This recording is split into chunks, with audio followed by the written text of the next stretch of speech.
is mine. No, if you shall seek, then you shall find. You want a revolution, but you need a revelation. Before the move comes the meditation.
You feel me?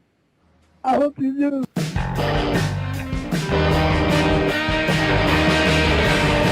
Rob Van Dam! Rob Van Dam! Rob Van Dam!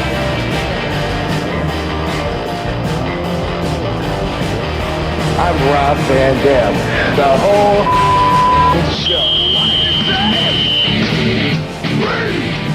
From Pebble Creek, Michigan, weighing 230 pounds, Rob Van Dam. Bam. Got it. Oh, now your mic is fucking muted. Silly. Fuck a duck. Dang it. We were so close. You will. At least got you. So I mean, what's happening, Rob? How are you? Happy Monday, dude. It's, yeah. I don't know. I guess maybe we'll do Mondays for a little while. Do you like Mondays? Because it's totally up to you. Whatever. I do. I'm home Mondays more than I am on Thursdays. It's more convenient. The inconvenient part is if I want to blow it off, we can't push it back another day. It's the last day of the week, right? Well, here's the thing. If we do, I could schedule our podcast schedule. I could switch it up and change it to like, hey, we'll release on Wednesday, every Wednesday. Mm-hmm. And so then we could get an extra day to blow it off. So it's we could definitely plan that out. Keep it in mind, but we're Mr. Monday Night this week. That's it. And we are live here on rvdtv.com and on RVD's YouTube channel. If you're watching live, be sure to like, comment, and subscribe to either channels. Give us a little shout out. We're presented by Happy Hippo, promo code RVD2026. And we're also presented by RVD420.com. Greek glassware. There's only 3 items left. Different items left that you can choose from RVD themed on the site. I was just told by Marco today. So be sure to check it out and get your. I'm going to call him and see if that means I only need to do videos on those last 3 items instead of all of them. Yeah, there you go. So take advantage of that, everybody. It's really cool looking stuff, by the way. Super cool looking stuff. So be sure to check it out. Lots of good items there. And there's only 3 RVD items left. So we got some usuals in the chat. We got Triple E. We got Maddie in the house. We got Frankie Turizo, Melinda. Thanks. Shout out to everybody joining in here. What's up, Van Dam fam? Happy Monday. Happy Monday indeed. Rob, how's dad life been treating you? Any updates? Somebody was asking earlier too how Katie was doing and hoping she was doing okay. Katie is head over heels, excited, happy, and a huge update today, which is going to make a big difference in our lives, especially in the aforementioned fatherhood, because Karma came home. Really? Just like a little while ago. So big difference because they've been in the hospital still 4 weeks today. They're 4 weeks. It's their 1 month birthday today, 26th. So Karma came home today. Hopefully Saba won't be far behind. That's awesome. That's so awesome to hear. Karma got to meet Barbie and Lovey for the first time. How were the dogs? I'm always curious how the dogs. Barbie's barking at her a lot. I had to yell at her. Barbie, no. I hate doing the tough love act, but sometimes it's like a fight for power. You know, when you say no, they say roof. You know what I mean? It's you're not gonna win this one, mother. Grab her, throw her against the wall a couple times. You know what animal lovers do. Yeah, you know, whatever it takes. Yeah, right.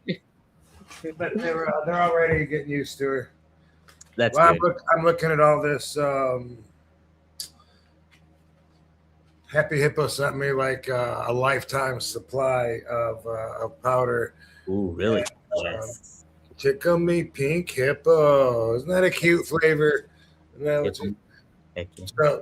so white mango with red mango, green Sundanese, huh?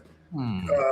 White Moreno, white Thai, red Sumatra, Hey. red belly, Oh. white mango, Hey.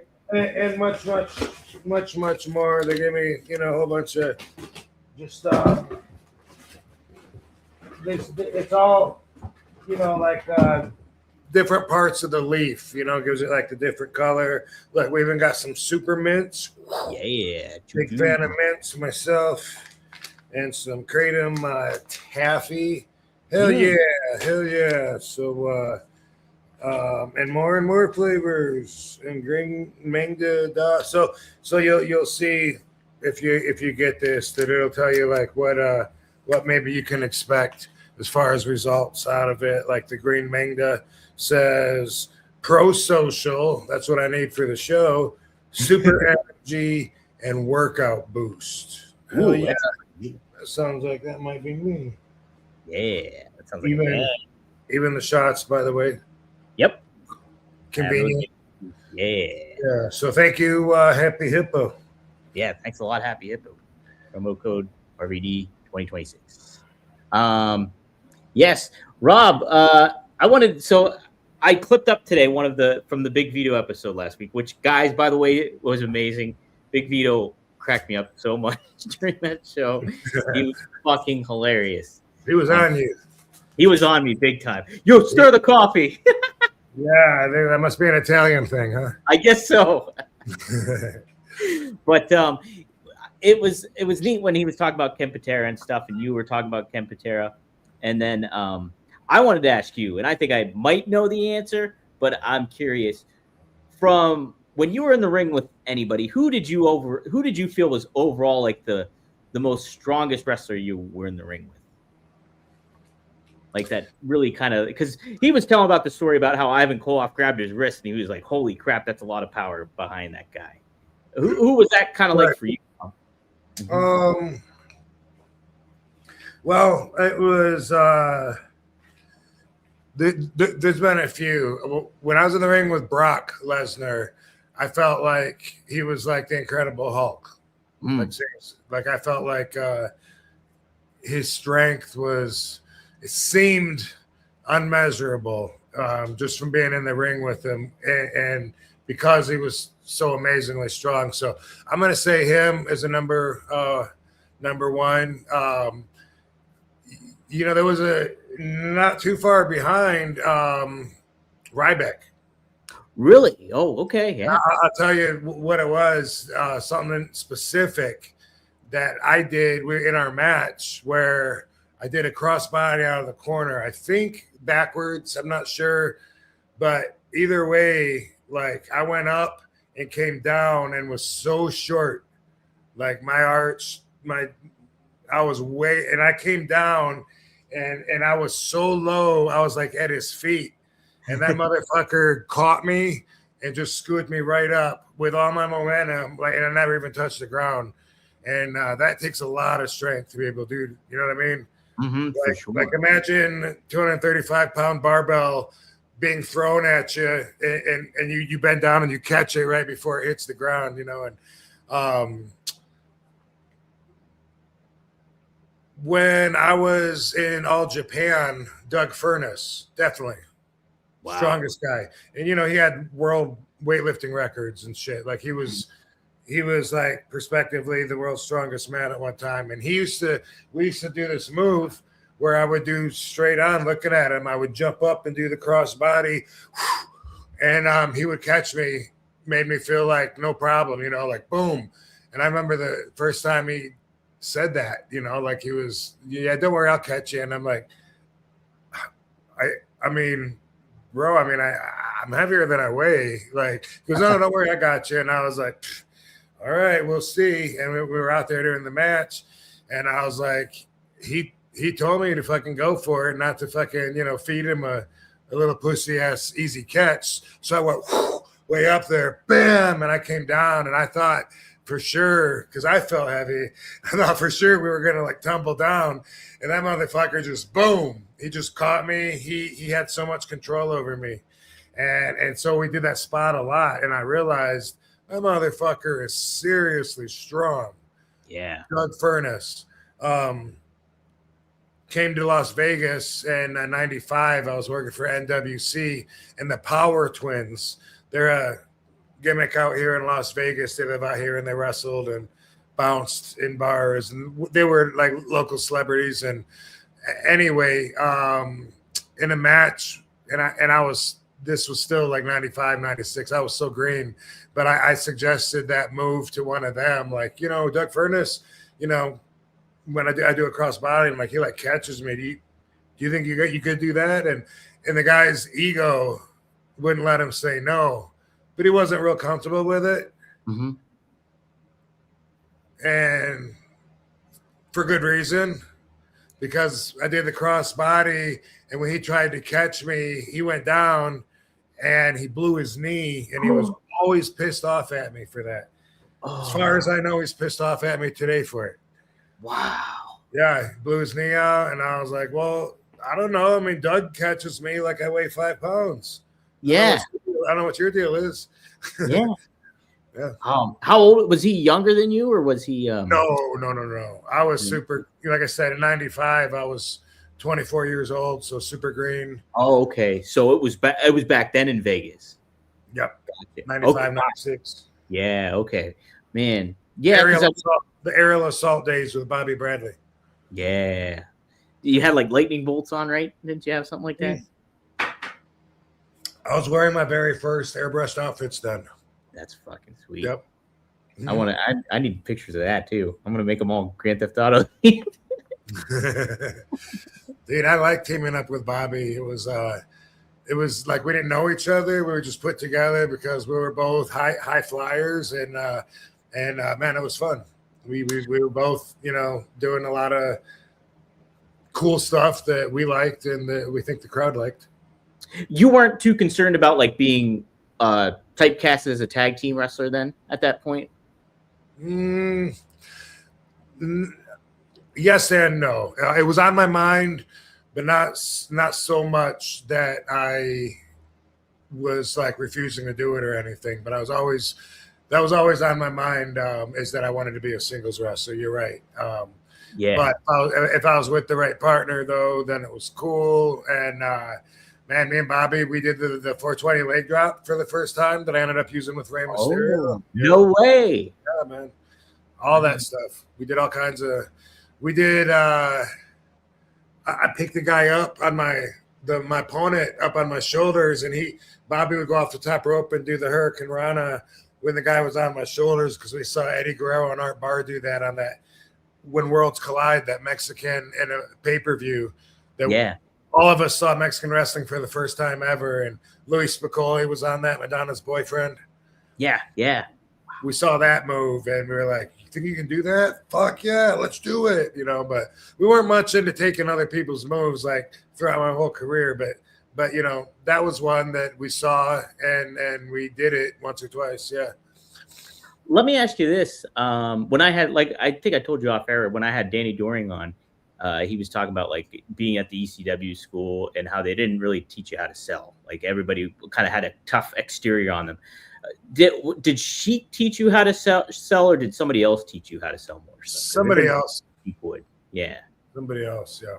Somebody else would. Okay. I was curious about that.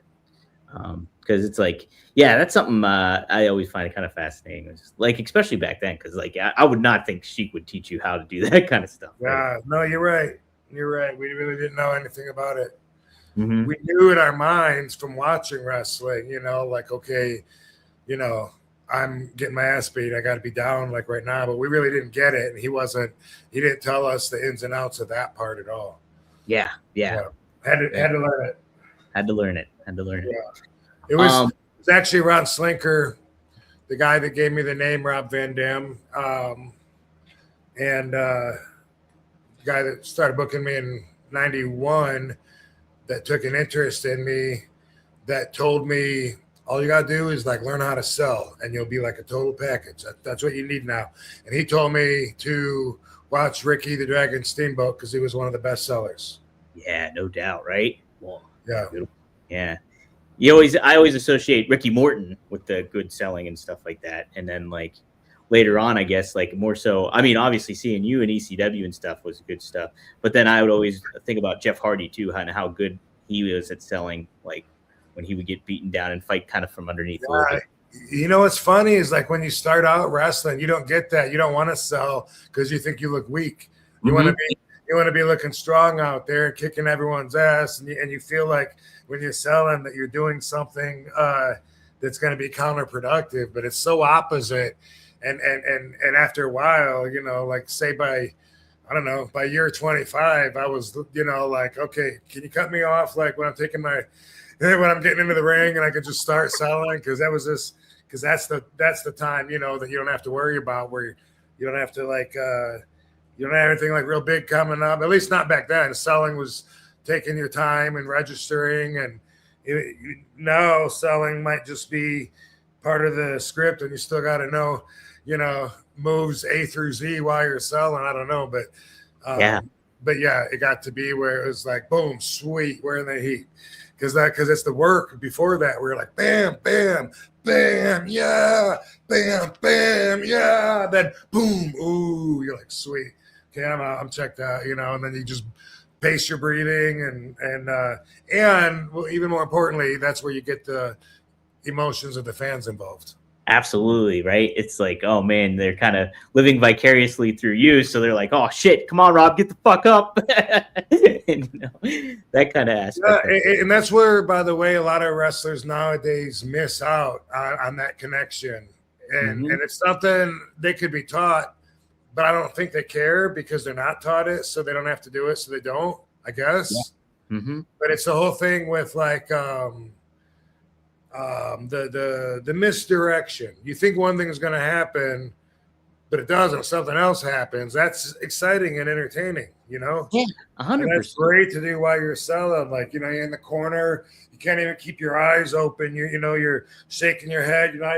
I'm not even looking. I don't even see my opponent coming at me. Like, oh no, he's going to get hit. And my opponent's running at me. And I'm like, I don't even see him. And he comes flying at me. And then, whoa, I just get out of the way at the last second. And he misses. Boom. Oh, fuck yeah, that's exciting. Come on, Rob, do something else.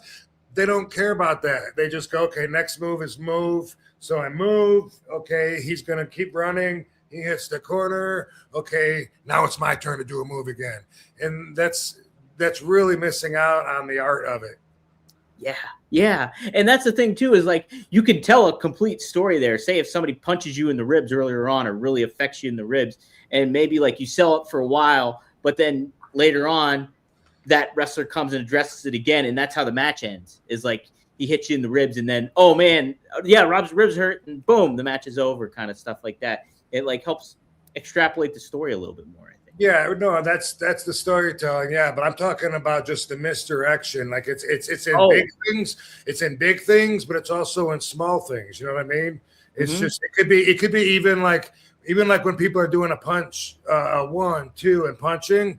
You know, sometimes like someone that's like really good. Sometimes if you watch them, they think they're gonna punch the other guy. They're getting their fist ready and they're drawn back. Bam, but then they get hit instead, you know, and they get ready to do it again. Bam. That's the stuff I learned from Sabu. Instead of just taking it like bam, bam, bam, you know, and instead you don't stop working. You keep working, you know, bam, you get hit. bam, you hit him, you go to hit him again, boom, they get you. You're like, you just get your hand up in time. You know what I mean? It's like, it's the mindset that I always say, but those little things make such a huge difference when you're watching it. And I don't think, you know, the newer generation, I think they skip over a lot of that stuff, and I don't think they care. I don't think they care, or else they would want advice, but instead, I mean, it changes. It's changed. So, you know, if we're going to be missing out on that, then you'll just hear from some of the old school guys like me about the difference, and we'll notice. You know what I mean? Right. Oh, no doubt. And like that is true too. And it's just like, I think you have a great point too. Like everybody's in their heads about like, oh, what move am I doing next week? This is the plan for the next move, and then we're going to go do this next. They're not having time, or like they don't care to think about, oh man, how am I going to register this one, and then how am I going to sell it for a little bit and then fire back like it. And like TN Couponer here says, great point by RVD. It's all about the small things. It really is too, like all the little details, the big end. Ooh, look at this. All right. Yeah, on the air. Cute little scooper. Yeah. Little Hippo scooper. Yep. So I am going with white melee for increased productivity, workout boost, and super energy. Yeah. There you go, guys. My Tragina Speciosa. Check it out, everybody. Check it out. Frankie Terrizzo just pops in a super chat. Thanks for the $5. Favorite thing to watch on YouTube not related to wrestling? What company made your movie? Yeah, there's the shaker bottle too. Yeah, look at that. Shake your baby. Shake it up. Shake it up. Don't shake your baby. No, don't shake babies. What company made your moves look the coolest on camera? Seems like it was ECW. Okay, so what's your favorite thing to watch on YouTube not related to wrestling? Favorite thing on YouTube that I watch not related to wrestling is definitely cop videos. Yeah. Watch pretty much every day for a long time. I got a lot of channels that I subscribe to, so every day I look through to see if they've posted a new video or the newest one that they've done, if I've seen it. And there's some lawyers that I follow too that discuss the same arrests from the police videos, and sometimes there'll be an incident that happens, and then it gets covered by like so many different sites in the same field. You know, like whether it's law students, cops, ex-cops. There's a few ex-cops that I follow that'll tell you and show you about police videos when police are not being lawful. They think they are, you know, and I find that stuff very interesting. It's all about civil rights and the knowledge of that, or supposed knowledge, misunderstanding of it. Oh yeah, and there's a lot of that too. You know, both hand in hand for sure. Yeah, check it out. The whole subject is called First Amendment auditors, but it's not just about the First Amendment. It's about the Second Amendment. It's about the Fourth Amendment, a lot about the Fifth Amendment. But they're called auditors. Cops often seem not to like them because cops are used to just people doing whatever they say because people are scared of them. So they always just say, well, we always identify people when we talk to them. Well, I'm not going to ID unless I've committed a crime. Do you suspect me committing a crime? Well, I didn't say you committed a crime. We're out here because we got a call. So the fuck what? You know, for them, that's all they need. They just say, we got a call, so we got to identify you. Not according to my rights. Yeah, it's true. It's important for people to know and to push back. Absolutely. No, because we're all taught to kind of like, hey, please pull you over. You know, this is what you got to do, and you got to adhere to this. And, you know, you automatically just kind of think, okay, this is the nature of the beast, I guess. You got to make the right decisions, but what is the right decision? You know what? A lot of videos that I watch, the people just over talk so much. Like they think they're going to be friends with the cop, you know? Yeah. Usually a female, you know, but they'll be like, Well, the reason I pulled you over is because your tail light is out. You got a license and registration? Oh my God, is it? That is so. Oh my God, because like I just had that fixed. You know, I got pulled over last week for it, and I got it fixed. I can't believe it's out again. And they just start, like trying to like they think that it's a social call. It's not. Yeah. They're there to try to find something to use against you. Yeah. Oh, 100%. Right. So you owe it. You owe it to protect yourself. It's not being rude, and you don't have to be short. You could just, no offense, officer. I don't want to answer any of those questions. I don't want to have a conversation right now. Yeah. That's well, it. Where you headed? Where you headed tonight? Where you live, officer? I don't answer questions. There's so many. I got. It's empowering at first if you haven't watched those videos. Mm-hmm. Especially like when they pull up to an immigration point, which is unconstitutional after to a certain limit. Like they can have a short detention. They can't just without reasonable suspicion just stop you, detain you, and start asking you questions and make you answer. That's not constitutional. Like, so, but when this kid, he's a lawyer and he wanted to prove a point. And so he goes through this immigration point and just doesn't say anything. The guy's like, hey, you want to roll your window down? And he's like, you want to roll your window down? And he just like shows his ID up to the window or something. And the guy's like, hey, hey, you can't be filming me. And he's just like, hey. And then the guy ends up going, all right, go ahead. And when we first start seeing those, you start going, oh, wait a minute. It feels like I said, empowering, because these people are authoritative figures that we're afraid of our whole lives. We're trained to be and educated to be afraid of them. When we're kids in school and the adults say, oh, we're going to get officer friendly here to arrest you if you're not good. The adults do that, like around cops, and cops don't like it when people do that and make kids scared of them. But besides that, the fact that they go around and overstep the boundaries of their laws too, and think that they're not just law enforcers, but they're actually somehow just leaders of the community, like don't stand there. Isn't there any, don't you got something better you can do? We talked about that last week. Yeah. Mm-hmm. Better by your standards or mine? Yeah. Whose standards are those?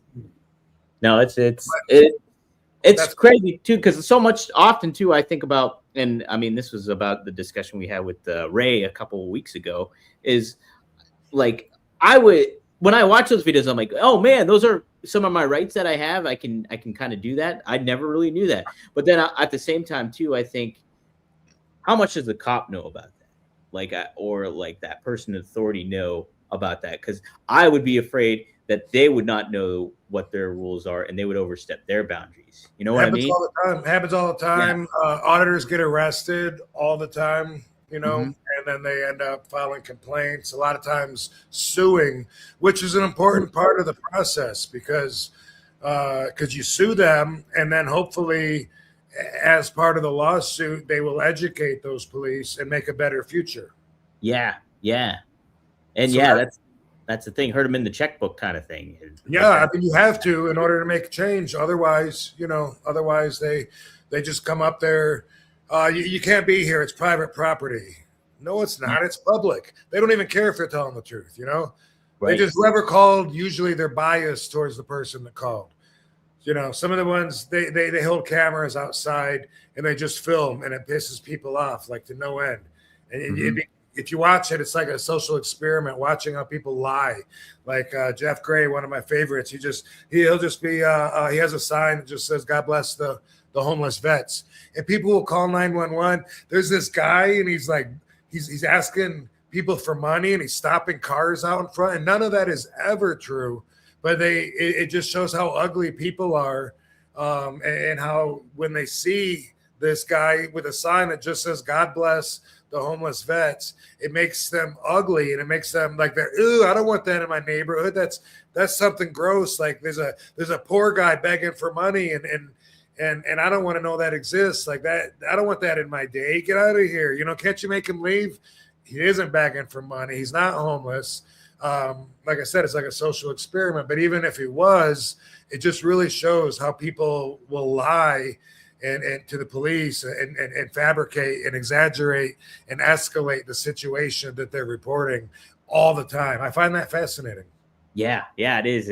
And what a social experiment that is too, because people surprise you. I mean, like if you are around people enough, they will ultimately not, because people can do anything. But it's just like some of the stuff that they do is so head scratch. Even like the snowstorm happened, up here in the Northeast, and I was at Whole Foods working, and I heard a story about like this woman. She wanted to get ahead in line because all the lines were packed like ahead of the storm, and like what this woman apparently did is she would stuck her leg underneath the guy's cart and acted like this guy ran over her leg so she could potentially move up in line to skip the line. And she got caught doing it. It's just like, wow. Like, people go to that length just for something as minuscule as that. Yeah. That's why, thank God, there's cameras everywhere. Right. Transparency is so important. And definitely when it comes to our rights and cops doing their job, because without your copy of the situation on film, what do you got? You got his word, and his word's going to win, and his camera is going to his footage is going to get edited or lost. Right. So right. It's real important. I'm glad that there's cameras everywhere. I hope that doubles in the next several years, and people can't get away with any of their fucking crimes. Right. You're doing that out in the open and stuff like that. And like, yeah, I mean, like we texted about that ICE situation that went on in Minneapolis again. And like, there's several camera angles of what went down with that too. And that's bonkers as well. So it's good stuff. All right. Frankie had a second part to that question. What company made your moves look the coolest on camera? Seems like it was ECW. Yeah, it was ECW. I used to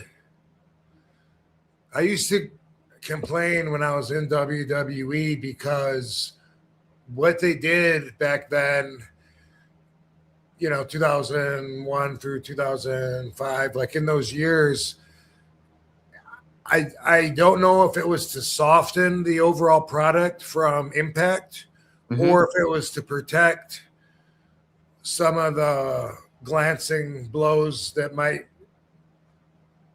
not be in there as good. For whatever reason, they used to always switch the camera right before the impact. It pissed me off. So, boom, you kick me, I catch your foot. Boom, I step over your foot. I fucking throw my other leg up to hit you in the head. Right before it goes there, boom, they cut to a different camera. And a lot of people wouldn't notice. You're watching it, and unless you have a reason to notice, or that's your affinity towards action, you might not notice. But me, I always notice because I'd be watching for those kicks. Like I'd remember, like, man, I want to see what that top rope sidekick to Test's face looks like. Man, I know I got Test. They had to have looked fucking good. And then I go to watch it, and then like right before my foot hits, it shows a camera behind him. So all you see is. I used to complain to them, and I would say, why do you do that? Because my moves look really good. My kicks are in there, and then you're killing them by not showing them. And after a while, I realized that was just what they did. It was obviously on purpose. And I used to think it was to protect guys whose kicks weren't that good, maybe, or misses or something. But I really don't know. Maybe it was also to soften the impact. Maybe just by doing that, there's not as much violence in it. I don't know. Definitely there was a reason. It definitely was not done accidentally, Yeah, that's interesting. Kevin Dunn was known to change the camera angles quite a bit. I hated it. And with ACW, of course, one, I didn't notice it if they did do it back then. I wasn't as experienced, but I'm pretty sure they didn't, because I used to watch the shit out of ACW and rewatch my stuff because I was still young and learning and doing new shit every week. So during all that, that doesn't seem like that was a factor at all. So yeah, ECW was the best showcasing for that reason and many more. Shout out to Charlie, the cameraman for ECW. Ron and Charlie. Yeah, hell yeah. Both those guys. Both those guys. Both those guys. Rob, who taught you to kind of be aware more so of how you appeared on television and like some of the camera stuff that came into play? Was there a particular talent that helped you out with that, or make you become cognizant of it more so? Probably, but the first thing that pops in my mind that I want to say is that I didn't learn from the Sheik how to be a TV wrestler. That's one of the biggest differences between guys now, wrestling schools now, and back then. You know, we were taught the basics, and to learn and go over the basics until you had a solid foundation, and then you could escalate on your own by adding talent and things that you learn along the way. But that's what it was about. And it would be a long time before you were on TV, traditionally, ideally.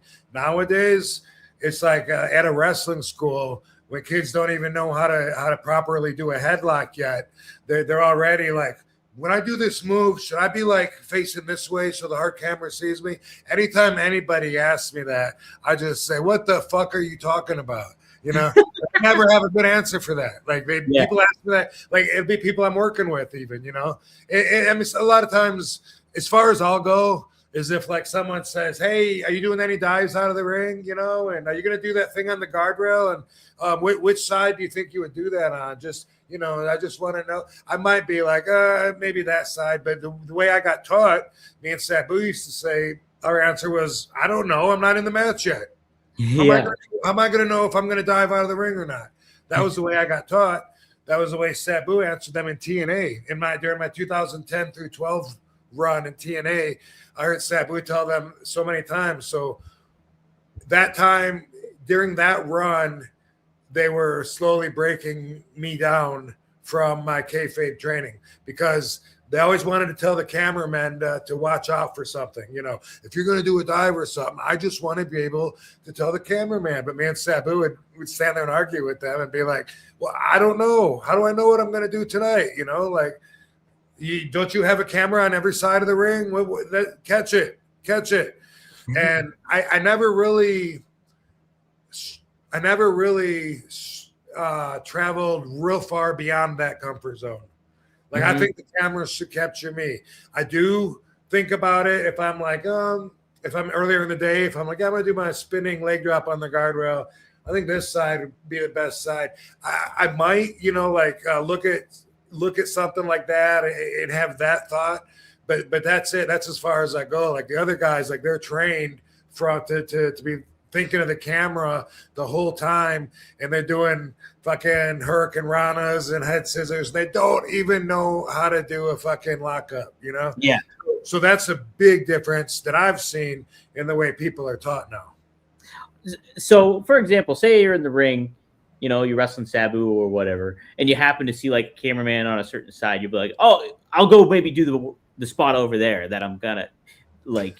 If it makes that sense, would that? I wouldn't do a spot, but I might work the camera. You know, sure, I might, okay. like, see the camera and like put my face on and say, "Oh, how am I looking? Good, right?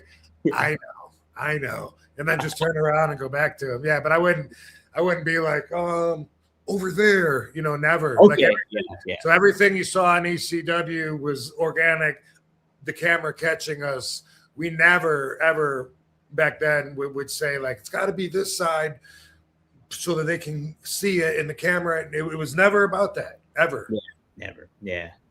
That's a way to handle it, I think, too. And it's you know, I mean, it's a good way to part of the game. Then if you get a job, first you're a wrestler, and then if you get a job where you're on TV, then you learn to, you know, okay, yeah, make sure you learn how to work the camera. You know, promos are going to be a part of wrestling, even at house shows. If you're not on TV for the most part, you know, you're still going to be doing promos backstage and shit. But it's more, I feel like it's more like, boom, we always talk about the basics. Now people fly past the basics. They touch upon the basics and they go all the other stuff.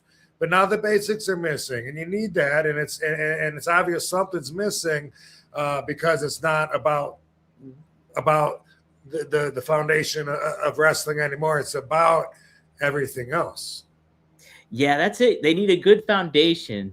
Yeah, like even like you just doing the bare bones stuff that Sheik taught you, where it's just like you got to go for the pin, make sure you pin the guy, and the authentic kind of wrestling aspect of it. Complete groundwork laid right there. I said this last week, I think, or it was a week before. I was talking about this, and I watched Shane Douglas do a video. Man, he nailed it. He said it. He explained it so good, and said the same thing that I've said. But like one thing that bothers us so much, and it's definitely because of what we're talking about here. Mm-hmm. Like the authenticity is gone. They're just worried about the spot, and they're worried about where the camera is and stuff. If you can do a move, a dive to jump off the rope or something without ever looking at your opponent and seeing where he is, it's too set up for me. Yeah. It doesn't come across natural. I think I told you when we were at John Cena's match, me and Kurt were talking about that. Because like say someone does a backdrop, they backdrop him, boom. This guy that backdrop him doesn't look at him one time, has no idea where he landed. They go up to the top rope. They look at the people. Yeah, ready? And they do a moonsault. They have no idea where that guy is unless of course, it's all set up and they know the guy was going to land and roll right into position and stay there for him. But that's not the way we got trained. You know, even if you slam somebody and set them in position, you go up to the top rope, you're going to turn around and look, measure how far you got to jump, make sure he's still there, make sure you didn't take so long. That's just the simplest little thing that doesn't even cross the wrestlers' minds nowadays at all, because they're not in that authentic mindset. They're in, okay, A, B, C, D. And so that part, when I'm watching that, I can't get past that. That alone, just the fact, and Katie's in that age, you know, like when I first started wrestling with her, I would say that I'd be like, how can you not look around? You can't go climb up the top rope and then jump backwards without knowing if your opponent's even there. Like, how do you even know where your opponent is? And it was just like, oh, well, they said they were going to bump there. Yeah. It wouldn't be worth taking the chance that you're going to do a moonsault and miss them. You know, you wouldn't take that chance. You wouldn't take that chance. Yeah. You would measure it. Yeah. And make sure he's still there. That's one of the little things that as veterans can't help but notice. It stands out, you know, like a fucking bump on a log. It's so obvious when they do that. It takes away from everything. They go up and they go and they just look at the crowd. Look at the crowd. Yeah. Woof. Wait a minute. Like, how do you know where you're going and what you're landing on? Like, you've been up there for 5 minutes and you didn't turn around one time, but you get what I'm saying, right? Absolutely. I do. And like, even as a fan though, I'm watching that. I might not as a fan, I might not even consider that like from time to time, but like from a wrestler's standpoint, it's like that adds to the more authenticity and the legitimacy of the match itself. And like all those little details really add up in the grand scheme of telling a great match and having a good match. And even if a fan, if I don't even recognize that, or if that doesn't even dawn on me, it's still important because like over the course of time, it's going to not suspend your disbelief as much, I think, as a fan. I believe so too. I think that the effect of what you're doing has a direct reaction from the fans. And it's a lot of it is like an unconscious automatic reaction, where subconscious, I should say, where like fans might say like, wow, I mean, I really like the way that guy moves, but they might not really know exactly what it is about his moves is so much different, but they know when they see him, like they're drawn into it more. They feel more like they can invest their emotions. They're more entertained by watching this guy. They don't know why. That's why all those little things like that allow you to bond with that person in his situation right now, instead of his situation in putting this whole thing together, you know? Right. Man, that's really, what a fascinating discussion that is. Like, you see what I'm saying, Van Dam fam? That's it. Do you guys get it? Spark them if you got 'em. I'm ready to smoke. Man, that's good stuff. Let's see. I want to make sure. That is the worst when you don't even turn around. Like it bothers me to no end, and I could never ever imagine doing that. Can you imagine? Like if you go, can you imagine you telling all your friends, "I'm gonna jump off of my roof, and I'm gonna do a moonsault. I'm gonna land on this mattress." And Yeah. Whoa, do it, Dom. So Okay. you climb up there on the ladder, and you back up so that your feet are against the gutter and everything. You go, okay, here I go, and you don't never turn around and look at where the mattress is. Why would off I go? that? I fucking hit the tree. Damn it. Yeah. I would never trust jumping back without, seeing where I'm going, seeing what my possible what the scene is. What am I going to hit? How far do I got to jump to hit it? All that. You can't just. But now they're just like, oh no, he's there. I read it. He's right there. It says so on page 4. Look at the script. That's how it comes across. It's neat too that you and Kurt were talking about stuff like that, is because Kurt, like, if people don't know, like, obviously he wasn't a pro wrestler. He was an Olympic wrestler, and so he's had this regimented schedule, and like everything was structured and everything. He caught on really, really quickly with wrestling, like immediately, and so like he had that natural ability to kind of. Obviously somebody helped him learn a lot of this stuff, but he took to it so quickly, and that's what makes Kurt so damn good too. True. Yeah, he's amazing. That motherfucker's amazing. No, he really is. There's some really talented people in the industry. There's a lot of freaks. There's a lot of talented freaks. Like, how many guys can we name that are the strongest men in the world? You know what I mean? Like Ted Arcidi. Scott Norton might have some fucking weightlifting records or something. And fucking Mark Henry, fucking Doug Furness. I mean, these are guys. There's plenty more. I'm trying to think of but that's just one thing. But there's so many freakishly gifted people that, and you put everyone, boom, in the ring, little square foot. 4 sides of ropes, boom, let's see what you can do. And it's a really amazing, phenomenal business. Yeah, it really is.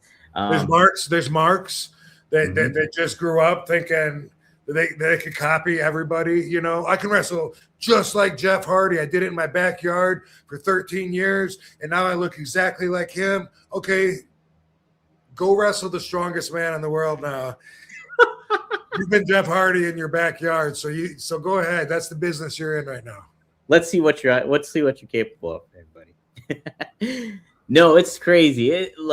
And I was interviewing a younger wrestler this past week, and I was talking about like how pro wrestling is such a catch-all for an entertainment aspect of things, because you have the sports component to it, you have the athleticism component to it, but you also not only have that, but you have the music element, you have television, you have film. All this stuff comes into one huge product that makes it a big catch-all product that can make it entertaining for anybody, I think, in a lot of ways. And I mean, to go even a step further, the fact that WWE is so big, they are a leader in so many things, entertainment wise, that we don't even know about. You know what I mean? I think they're one of the top graphic designing businesses, and it's a wrestling company, but there's things like that, like video production and stuff. Like they have that shit mastered, and they're the best at a lot of that stuff, and it's just because they're so fucking big, and they got the support to keep growing. And think about this too, Rob. They were one of the first like live streaming kind of to really embrace the streaming aspect of it. Like WWE Network was at the forefront of a lot of that stuff before. I mean, you had Netflix and you had certain stuff like that, but to come up with their own streaming subscription service, now every channel, network, program has their own streaming service now, and it's like WWE's always on the cusp of like, hey, we'll try it out first, and then MLB Network starts up, and then all this other stuff keeps going. That's true, man. They're fucking leaders. Yeah, no doubt about it. No way. By the way, that reminds me, WrestleMania 2, this was way before pay-per-views. Well, not way before. It might only have been a year before pay-per-views, but it was before we had things like that. And so it was WrestleMania 2 was broadcast through something called, the fuck do they call it? Oh, Closed circuit TV. Circuit, yeah. Uh-huh. Mm-hmm. And so they could broadcast it, but not everybody could pick it up. But they had certain towns that would pick it up, and they sold tickets. And marks like me bought a ticket just like it was a live wrestling show, sat in the arena at the Kellogg Center Arena. Yeah. Probably paid as much to watch, actual live wrestlers, but we were watching a big fucking movie screen, and we were so happy and excited to be there. It felt like we were watching a live show. Yeah. Mm-hmm. Closed circuit TV. That was the predecessor. Yeah, and you think about this too. Nowadays, like yesterday, with the NFL games were on, the Rams are playing in Seattle. Well, at the SoFi Stadium in Los Angeles, they were airing the game in SoFi like that. Like, so people At the arena. At the arena. Yeah. During another game, or yeah, the game is airing in Los Angeles while the game's being played in Seattle. So all the Rams fans were watching it there. And in Seattle, while you're watching the LA team play, there's not another Seattle team game going too, right? There's just one game. No, it's that. So the Rams, the Los Angeles Rams, are playing the Seattle Seahawks in Seattle, and so the LA Ram fans back in Los Angeles were watching the game on a big screen in that stadium. Okay. Yeah. Mm-hmm. So pretty neat. Wrestling's all over the place. Maddie has a couple super chats here. He says he asked you about AJ Styles memories and then thoughts on Gunther. What you think? What do you think of Gunther? So, yeah, AJ's the big thing this weekend. Rob, is Royal Rumble, and AJ is putting his career up on the line against Gunther. And AJ already announced that 2026 will be his last year in wrestling. So people are curious about if this will be his last match. Yeah. Round 2. Kratom, it's stronger than heroin. I don't know if we talked about this or not, but you know where that comes from but there is a byproduct of kratom called hydroxy something, and anyway, it's a concentrated byproduct of kratom that's way stronger. Oh. I've only seen it in pills, like chewable pills. Mm-hmm. But I think if people come across that 7-0, I think it's called hydroxy 7-0, and if you come across that and you think that's this, then you would feel like, oh my God, it's so strong. Like kratom is dangerous. That shit is really strong, and that's not to play around with if you're an amateur. So I found that out. It's really strong, concentrated for just like, you can compare weed. I got grass, it's weed, but you can also take the concentrated THC crystals and melt them down and make it into a really strong wax. And it's not the same thing at all. It's not going to feel the same. It's a lot more powerful. They did do that with kratom. It's called 7-hydroxy-O, I believe, some form of that. And just FYI, they're right. That is really strong. I could take like half a pill and feel it like all day. When I say feel it, I mean like it would make my pain go away. And I would feel like I was on pain pills, but I wasn't. It was just this kratom product, Yeah. Okay. So I'll have to remember that then. The hydroxy. I know my buddy in college. Yeah, he took a product called Hydroxy Cut. I don't know if it's like different. Yeah, that's totally different. Totally different. Okay. We all took Hydroxy Cut back in the day. Oh, did you really? Oh yeah. Oh, okay. My buddy had a bad allergic reaction to it. Really, he had to go to the hospital. Wow. So yeah. Okay, good to know then. So. Yeah, what are your AJ Styles memories, Rob? AJ's always been really cool, good guy. I met him, I believe, when I was in TNA, and I wrestled him there. Um, and I it, I think I don't know if this is just in my head or not, but I suspect that he probably dreamed of having more of a fantasy match with RVD than we had. Mm-hmm. I mean, I get that a lot. I mean, if you look at my social media, like, oh, dream match, you got to wrestle Ricochet. Oh, dude, I want to see you and this guy. And it's like, yeah, that guy's 35. I'm 55.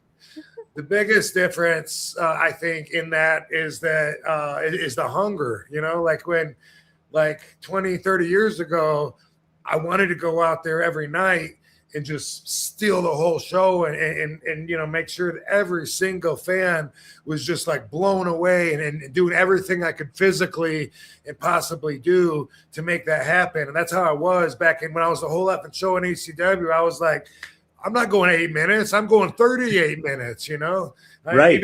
Even if I had to tell Paul, okay, yeah, I'll keep it short. I was like, no, fuck no. We're going, man, I'm going through the crowd. We're going to be fighting. And that was something I really, really wanted. But eventually, especially after going to WWE, when you go to WWE, then you learn to slow it down. You learn to make things mean more. You learn to sell. You learn to get the moves and get the emotion that you're going for by doing less. It's part of the thing that you learn. Everybody does. And for me, I hated it at first, but once I learned it, I mean, I took that and there's no going back. You know what I mean? Like after being in WWE, it's like, I wonder how quick I could do. I wonder if I can get this done in 10 minutes, or like, how much do I got to do before we start the heat? And there's just like the whole agenda is different, like you do what you got to do to get by. At least I do. I shouldn't say you. And not that I'm holding back, but it's just not the same as when you're hungry and you're like, fuck yeah, I get a chance to show everybody what I'm about tonight. These fucking fans, they don't know what I'm going to show them.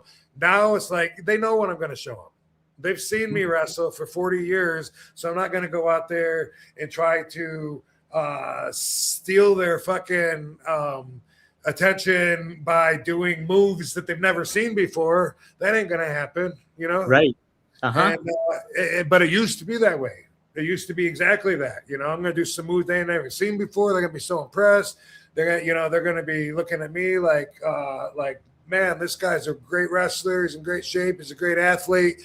Boom, boom, boom. Oh man, he got fucked though, man. He's getting cheated, and that it went.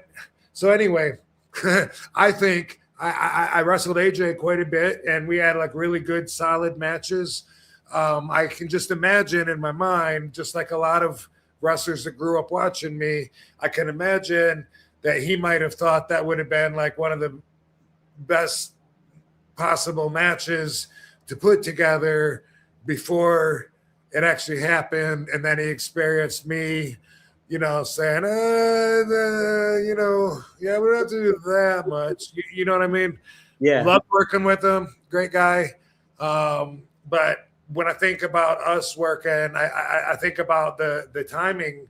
Like people still want to see me wrestle and give a rub to all these new young guys that are coming up. But in my mind, it's not like I'm going to have their style of match. But I mean, it never is anyway. It's always you put this guy and this guy together, and that's always what makes every match different, right? It's just the different ingredients. It's a whole different soup. So it probably still would be, a really good match. But I guess maybe the void of having – I wouldn't say I've got nothing to prove, but prospectively, you could say that. But at the same time, there is a little inspiration, motivation in me that I still got to prove, that I can still do it, that I can, that I'm still in good shape. I got to, so that people will be, what's the word I'm looking for? They'll be motivated, inspired. they'll be like, "Damn, hell yeah, man! Age is just a number, isn't it?" You know, and it's cool to get you know to get that effect. But anyway, it's been forever since I felt like, man, I'm gonna act as if everybody here bought a ticket just to see me, and I'm gonna do 150% of everything I can do in that ring. It's just a little different, you know what I mean? I mean, it's Yeah. So anyway, one thing about AJ that I thought was interesting back in TNA anyway is he didn't swear. I think people like that are interesting when it's, you know, we all have our own policies. Mm-hmm. And for him, that was one of his policies is he didn't swear. I think it was because, well, I don't know why, but I mean, he had a son that would be around there sometimes to be playing video games with him. And I think a lot of it was because of that. Like he didn't want his kid to pick it up. But even besides that, it might have just been because he wants to be a good, you know, Christian boy or whatever. I don't know. That's just something that I think about when I think about him. Same thing, by the way, with Elias. What's that dude's name? Oh yeah, Elias. Elias, yeah. Elias, he doesn't swear. Yeah, we were in a car ride like a year ago when he was telling me that, and I was like, "Now, what is it? Is it that you think Jesus is mad at you if you choose to say ass instead of butt?" Because I always wonder that, and he was just like, "Yeah, Jesus doesn't like it when I swear." I was like, okay. Well, I didn't know that. He's like based out of this area, so. Yeah. It's interesting when people feel better about substituting the words, you know? Yeah. Gee whiz. Yeah, mother trucker, shut the front door. You know, Jimmy Christmas. Aren't you still like expressing that same vibe, that same emotion, pronouncing it differently? But, you know. What the heck? To each his own. Yep, no doubt about it. Well, what the heck? That's not as bad as you know, saying you cork sucker. Cork soaker. You cork soaker. Yeah. Well, this is kind of interesting because I have two things that kind of branch off of that I have quotes from. Chris Jericho last week. I don't remember where the interview was, but he had a quote about ageism, Rob, and it says, "It's never too late. Ageism does exist, and you can't worry about it. Your age is your age, but you can't worry about it. It's not a death sentence to be in your 50s, right? Or 60s, 70s. There's still time to do things." He continued, maybe you're not going to have a career like the Rolling Stones, but you can still do it. Write a song, record a song, audition for parts, all that stuff you can still do. The biggest detriment to success is ourselves. Why not do it? Somebody's got to do it, so why don't you? So I thought that was pretty interesting because we always talk about like how like, you know, age is kind of just a number in a lot of ways, and you know, it shouldn't pigeonhole you into thinking you have limitations or anything like that from time to time, depending on the person. Well, I mean, you're gonna get a funny look when you're going to 6-year-old birthday parties. Oh yeah, you have some limits, you know? Yeah, that's true. That is a good point. Sir, what are you? Did someone invite you, or what are you doing here, sir? I just love kids. Oh my God. Hey, Jericho is an interesting. He's an interesting. I don't know. Let's just say an interesting performer right now. We've talked before about this. He has an incredible work ethic. You know what I mean? Like he seems like he'll do anything but stay at home for a night. You know what I mean? Like he's with his band and with the wrestling, and he's got the cruise, and he's got he's on VH1 all the time and narrating for Dark Side of the Ring, and he seems like he really works a lot, and that's nothing new. That's always been that way. Mm-hmm. Now he seems like he's one of the most talked about names right now. Like he's in a position now where it seems to me like he's as hot as he's ever been. He's such a strategist with a lot of that stuff. I think he's like always thinking about like how not only can I reinvent myself, but how can I promote myself and create intrigue that I'm still around, in the wrestling. Yeah, but the way that, and I mean, my opinions mostly based on like watching YouTube and social media and stuff, but from everyone for the last few weeks talking about, is Jericho going to show up at Royal Rumble, or is he going to, is he coming to AEW, or is he going to come to TNA, or is he going, what's he going to, like, everybody seems to be just like, like fucking chomping at the man's nuts. And I don't know, it's weird because I feel like proud of him, even though it's got nothing to do with me. Like, now I know, I kind of, sometimes when people say, man, I'm proud of you, sometimes it's like, dude, you don't even know me. How do you feel proud of me? Like, how does that work? But I get it. Like, not that I don't know him, but you can be proud in someone else and feel happy through their achievements and victories. And that's part of celebrating and being happy. You know what I mean? Yeah. Katie's the best at that. Like a lot of guys, if you have, like, if you're looking at hot girls on Instagram on your phone, and then your girlfriend or wife, says, hey, what are you doing? A lot of guys go, oh, nothing, because they don't, you know what I mean? They don't want them to feel insecure or jealous or whatever. But Katie, like, I knew, like, right away, like, if she saw that, she'd be like, oh, she's really cute. Give her a heart. Give her a heart. You need to support her. She's cute.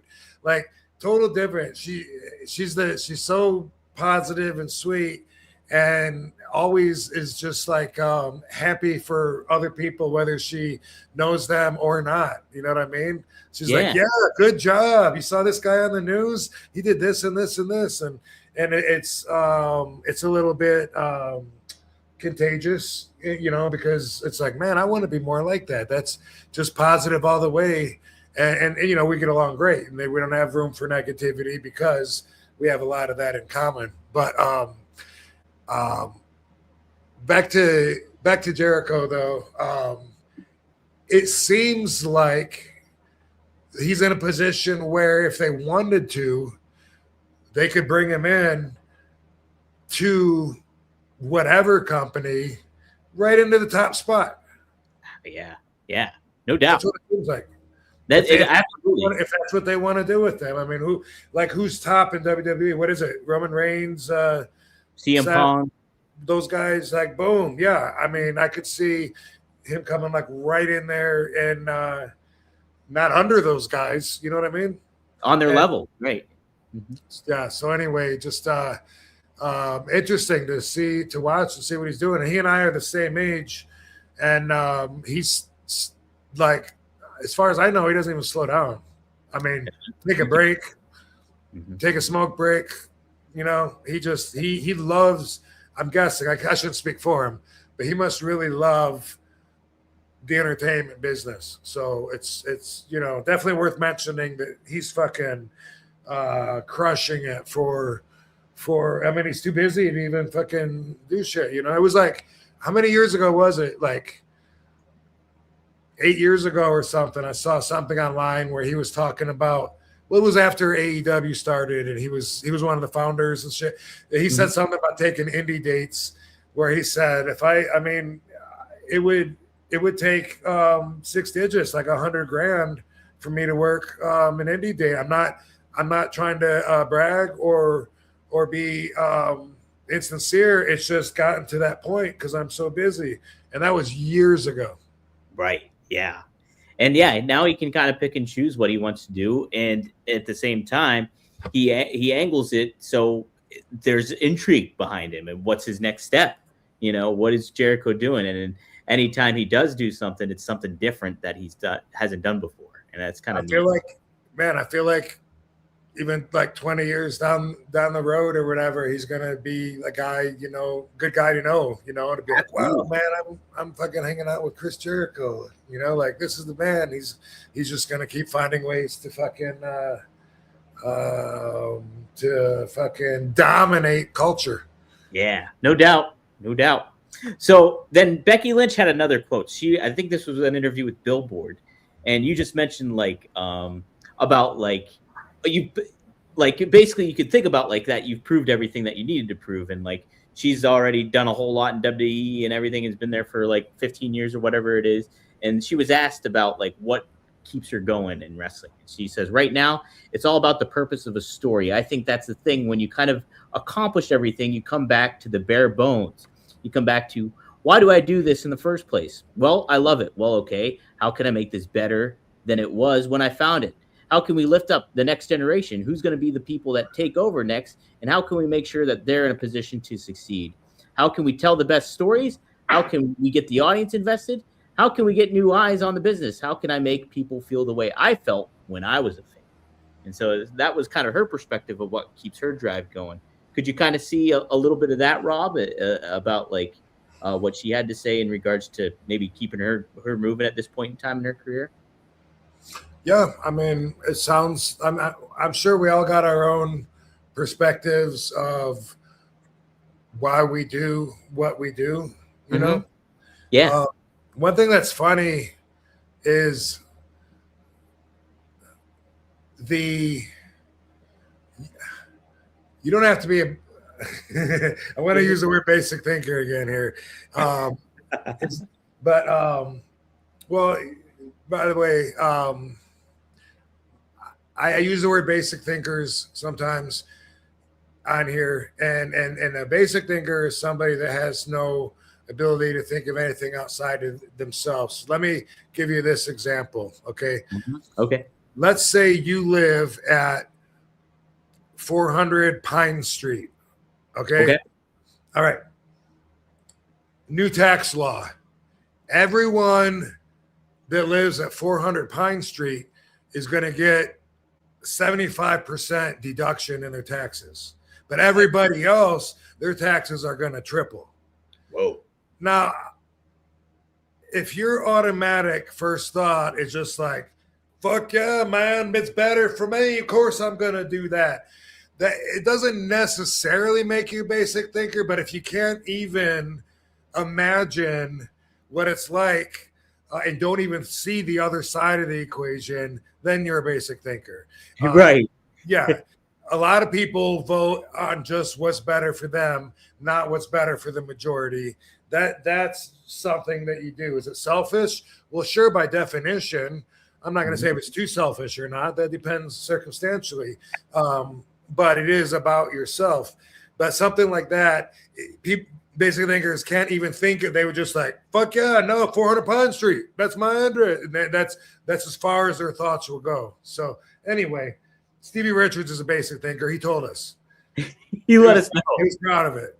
Yeah. He let us know. Anyway, one thing that I get a lot that I think is funny is basic thinkers. A lot of them, they think automatically that if you're famous, the only reason you do anything is hopes of being relevant. You know, like every time I read that cracks me up. Like, oh, he's just trying to remain relevant, so that's why he said this or that or whatever. It's like no matter what they're doing, you know, it could be that's why he does, you know, this TV show, or that's why he said that, or that's why he's putting out these videos. No matter what you do, like you don't have any other purpose except for I'm losing my relevancy. Oh no, people are gonna forget who I am. I need to make a noise. You know, like it's to me, it's funny that that's their automatic, the way that they think that it works. You know what I mean? Yeah. Automatically. Anyway, I got a special guest that just walked in here. I need to get on the podcast so I stay Hey. relevant. Yes. Hey, she's relevant. Hey. I got my wife on so I can be relevant. And Lovey too. Yay. Love you's here. What's up, Katie? How are you? Hey, great. Great. Congratulations. I heard Karma's in the house. Yeah. Yeah. How's she doing? Good. Yeah. Yeah, we just brought her home a little bit before the show. So brand new. Everyone's wanting to know, you know, what's it like, you know, being a father and all this. And, you know, now we'll find out a lot more because before it was just hospital visits. We were co-parenting in the hospital, and now she's all ours. How about that? That's so great. Katie has been amazing Thank through you, baby. through the whole thing, carrying the twins, having people reach inside her and pull the twins out, and and gaining all that weight and then losing all that weight in no time. And she pretty much no-sold the whole thing. It's the way to be. What a true wrestler, indeed. It's all worth it for the kids. People My are- dream came true. People are always asking me, how's Katie doing? How's Katie doing? She no-sold everything. She never complained, made it hard for me to complain that I was hurting. Yeah. Well, no, Rob was telling me, Katie, how great that was that you were able to how you kind of rebounded so quick, and then all that weight came on, and I was like, oh, is she training or is she eating differently? It's like, no, it's just a natural kind of thing that happened, Yeah. for people and stuff. So I'm glad everything's going all right and everything. Yeah, I was blessed. I was really nervous about, used to showing off my body and everything, and then being pregnant with twins. I was like, oh my gosh, I'll never be able to wear a bikini again. And then 2 days after your kids, it's like, your abs are out. You got fucking abs already. What are you doing? Hey! Oh, that's great though. Oh man, yeah. No, people been asking that in the chat, and then I've seen online too. People been asking. And she's so happy. She's been happy since she got pregnant, basically. Yeah. Yeah. That's why I can't complain about the pain or anything, because I just have been on cloud nine. My dream, it's been my dream for a long time to be a mom. And so for it to finally come true and then be doubled by twins. Right.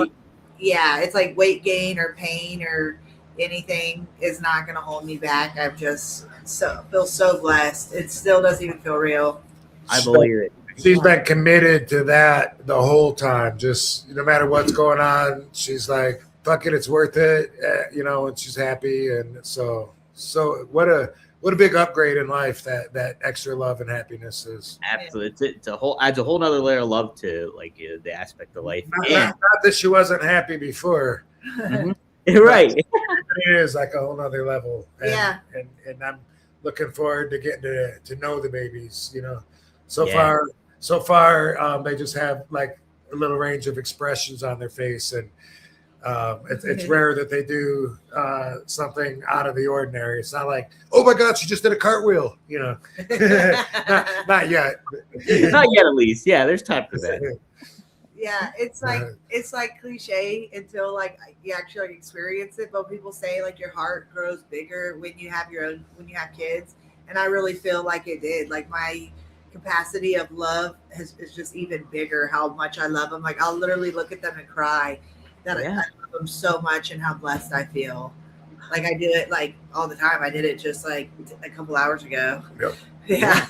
It changes your whole life perspective, I'm sure. It's just you have another life that you concern about yourself growing up, and it's a relationship that you're in, but you bring another life into this world. It's another whole other person to love and appreciate, and know that there's a greater purpose for you too as well. Yeah. Some of the nicest comments, because people have been congratulating us, nonstop and so nice. But one of the comments that stands out more that people say sometimes, and they say the world has become a better place because of you and Katie now. That's gonna make me cry. That's so sweet. Yeah, adding our daughters to the world has made it a better place. That's so sweet. Yeah. Wow. That's great too. It's true. Because a our great world is a better place, but the fact that other people feel that is really touching. Yeah, no doubt. It's really great. Barbie was squeezing through I there. don't want her to go in there. She keeps barking at the baby. Oh, does she? Uh-oh. Barbie. She doesn't do it when I'm around, but Daddy's busy. Daddy's busy, occupied, and then this will happen. We'll hit these super chats, and then we'll close out the show here. Before I forget, Maddie asked about your thoughts on Gunther too. Thoughts on Gunther. But I don't really know a lot about him. I'm finding out that he's been around a lot longer than I thought. I thought, I've only seen him, I don't know, in the last year or something, but I keep seeing old footage of him wrestling, some of my peers years and years ago with a different look even. And so I know that he's been around even though I haven't seen him or worked with him, and that automatically makes me respect him more, instead of and then he looks like a good heel. He's got people talking for sure, but he seems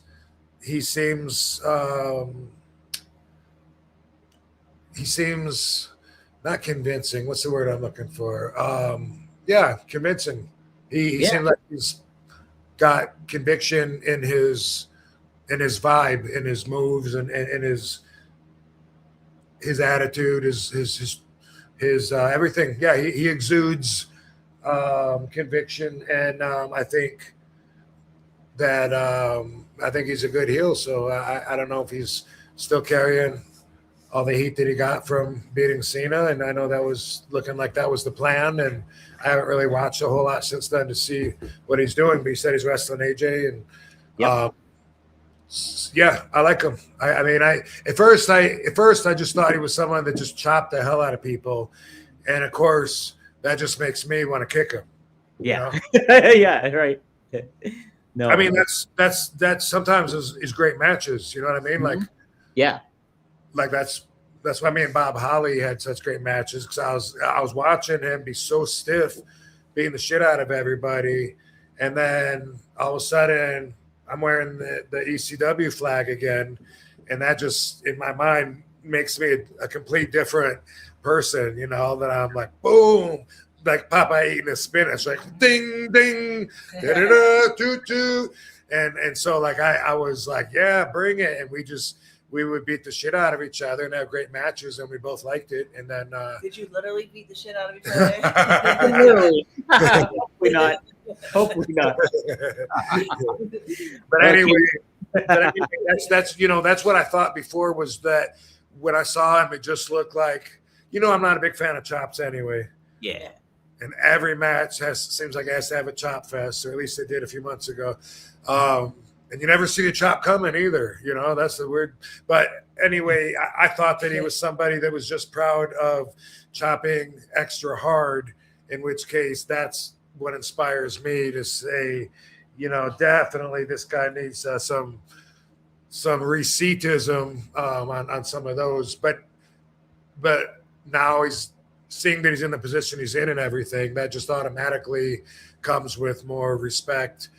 Even though I haven't really seen him a whole lot. Yeah, no, he brings a lot of like legitimacy and like a kind of credibility to what he does in the ring. It's a different flavor, like an old school flavor that you're not used to seeing in today's wrestling product. So, and he has that like I don't know what I call it, intimidating, but he seems like someone that like you wouldn't want to fuck with. Like if you're a fan, you'd be scared of him. You wouldn't want to try to like hump him or something. Yeah, right. You wouldn't want to be doing that. Definitely not doing that to Gunther. I ain't humping Gunther, okay? You guys talked about watching WLFG. Maddie asks about Unreal. Have you guys watched Unreal yet? And he said it's headstrong. I was just thinking about LFG because Gunther was one of the guests on there.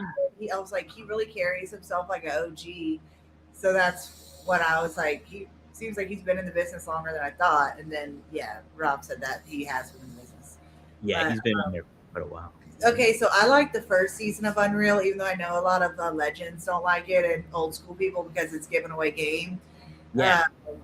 But then we just watched an episode of the second season, and that feels more like it's like biographies. What I saw was more like, reminded me of WWE biography. Like they just go in and talk a lot about the wrestler instead of like the first season seemed like they talked more about the wrestling business. Yeah.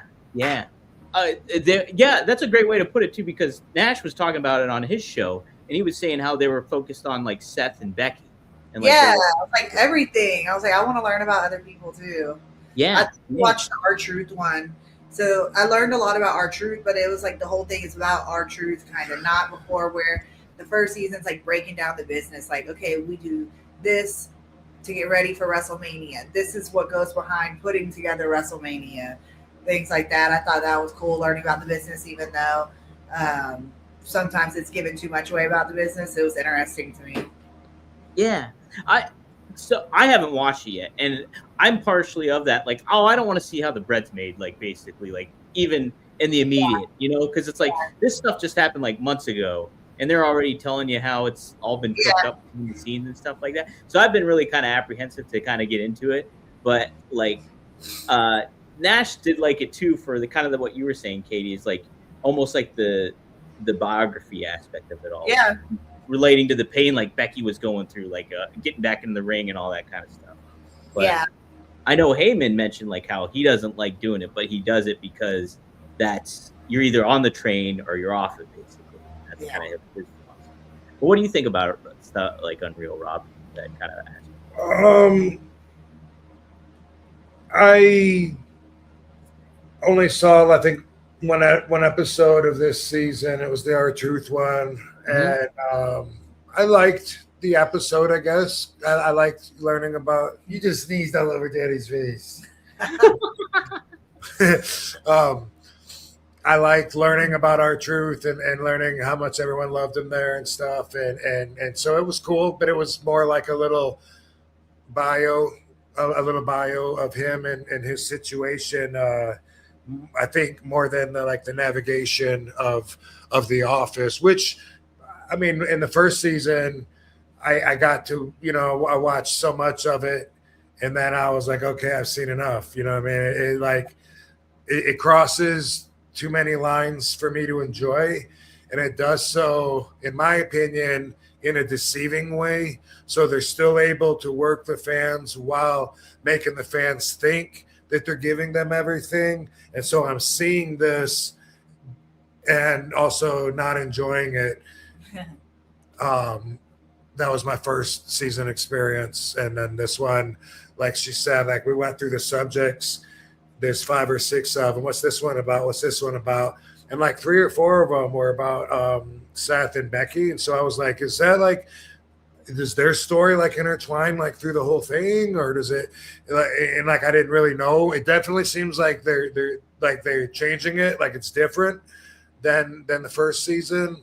But for me, it's like I could take it or leave it. It was a good show though. The one with R-Truth, it was entertaining to watch. Made me love R-Truth more. Yeah.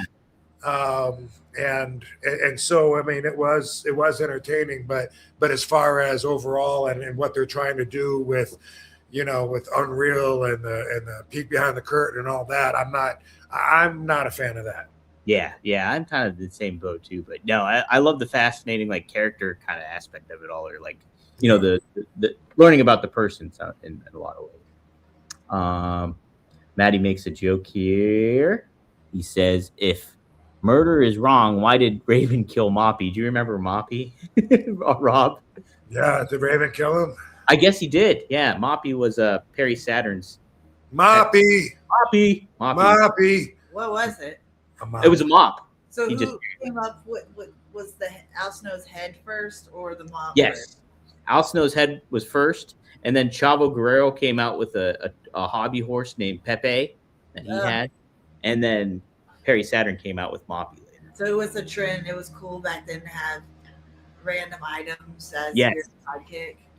I saw Perry talking about that in an interview, and if I'm not mistaken, I'm not sure about this, but I think that was given to him. He got hired and had a path that he was going on, and then it seems like, if I remember right, they switched it up and gave that to him, and that's where the boys think the office is ribbing them, when shit like that happens. But I remember something that I'm sure about that stood out was he said that he just said, "Fuck it, I'm gonna show them I can make this work," and fucking and really do my best with it, and surprise everybody that thinks they're gonna get a big laugh out of putting me with a mop. Yeah. How about that? Yeah, man. Yeah, because I remember that too, and it was Perry was on this trajectory where he was going to be the good guy against Raven, and this legitimate ass kicker kind of thing, and then they pivoted and went to this moppy gimmick and all this kind of stuff. And I was like, that's weird, but he did make it work for what it was. So credit to him. I'll always remember that match where he had with Mike Bell, where he threw Mike Bell, Chris's brother, threw him out of the ring and landed on his head or something, and I think Perry got heat for, he thought that Mike fucked up, and so he kind of took liberties on him. Yeah. And it was just memorable because everyone just I don't know why. Did he hurt him? Not permanently. Was But that in ECW, Rob? Would that happen? WWE? That was in WWE. Mike Bell. Oh, okay. Oh, interesting. All right. I kind of remember that, I think. He died. Oh, gee. Oh, yeah, he did die. That's right. Maddie makes it. This is a 6 months member of RVDTV.com.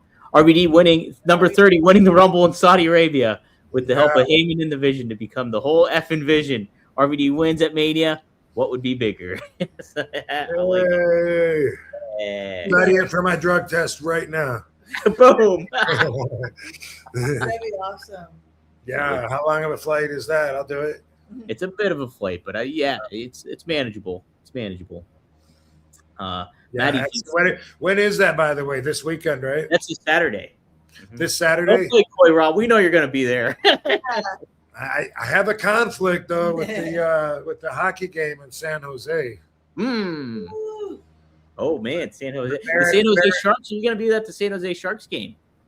No, I think it might be kids hockey because it's called Barracudas. Oh, okay. Oh, all right. Yeah, someone said that the other day. Are you sure San Jose's not Sharks? They're Sharks. And I was like, no, it's Cuda Country. It's Cuda Mania.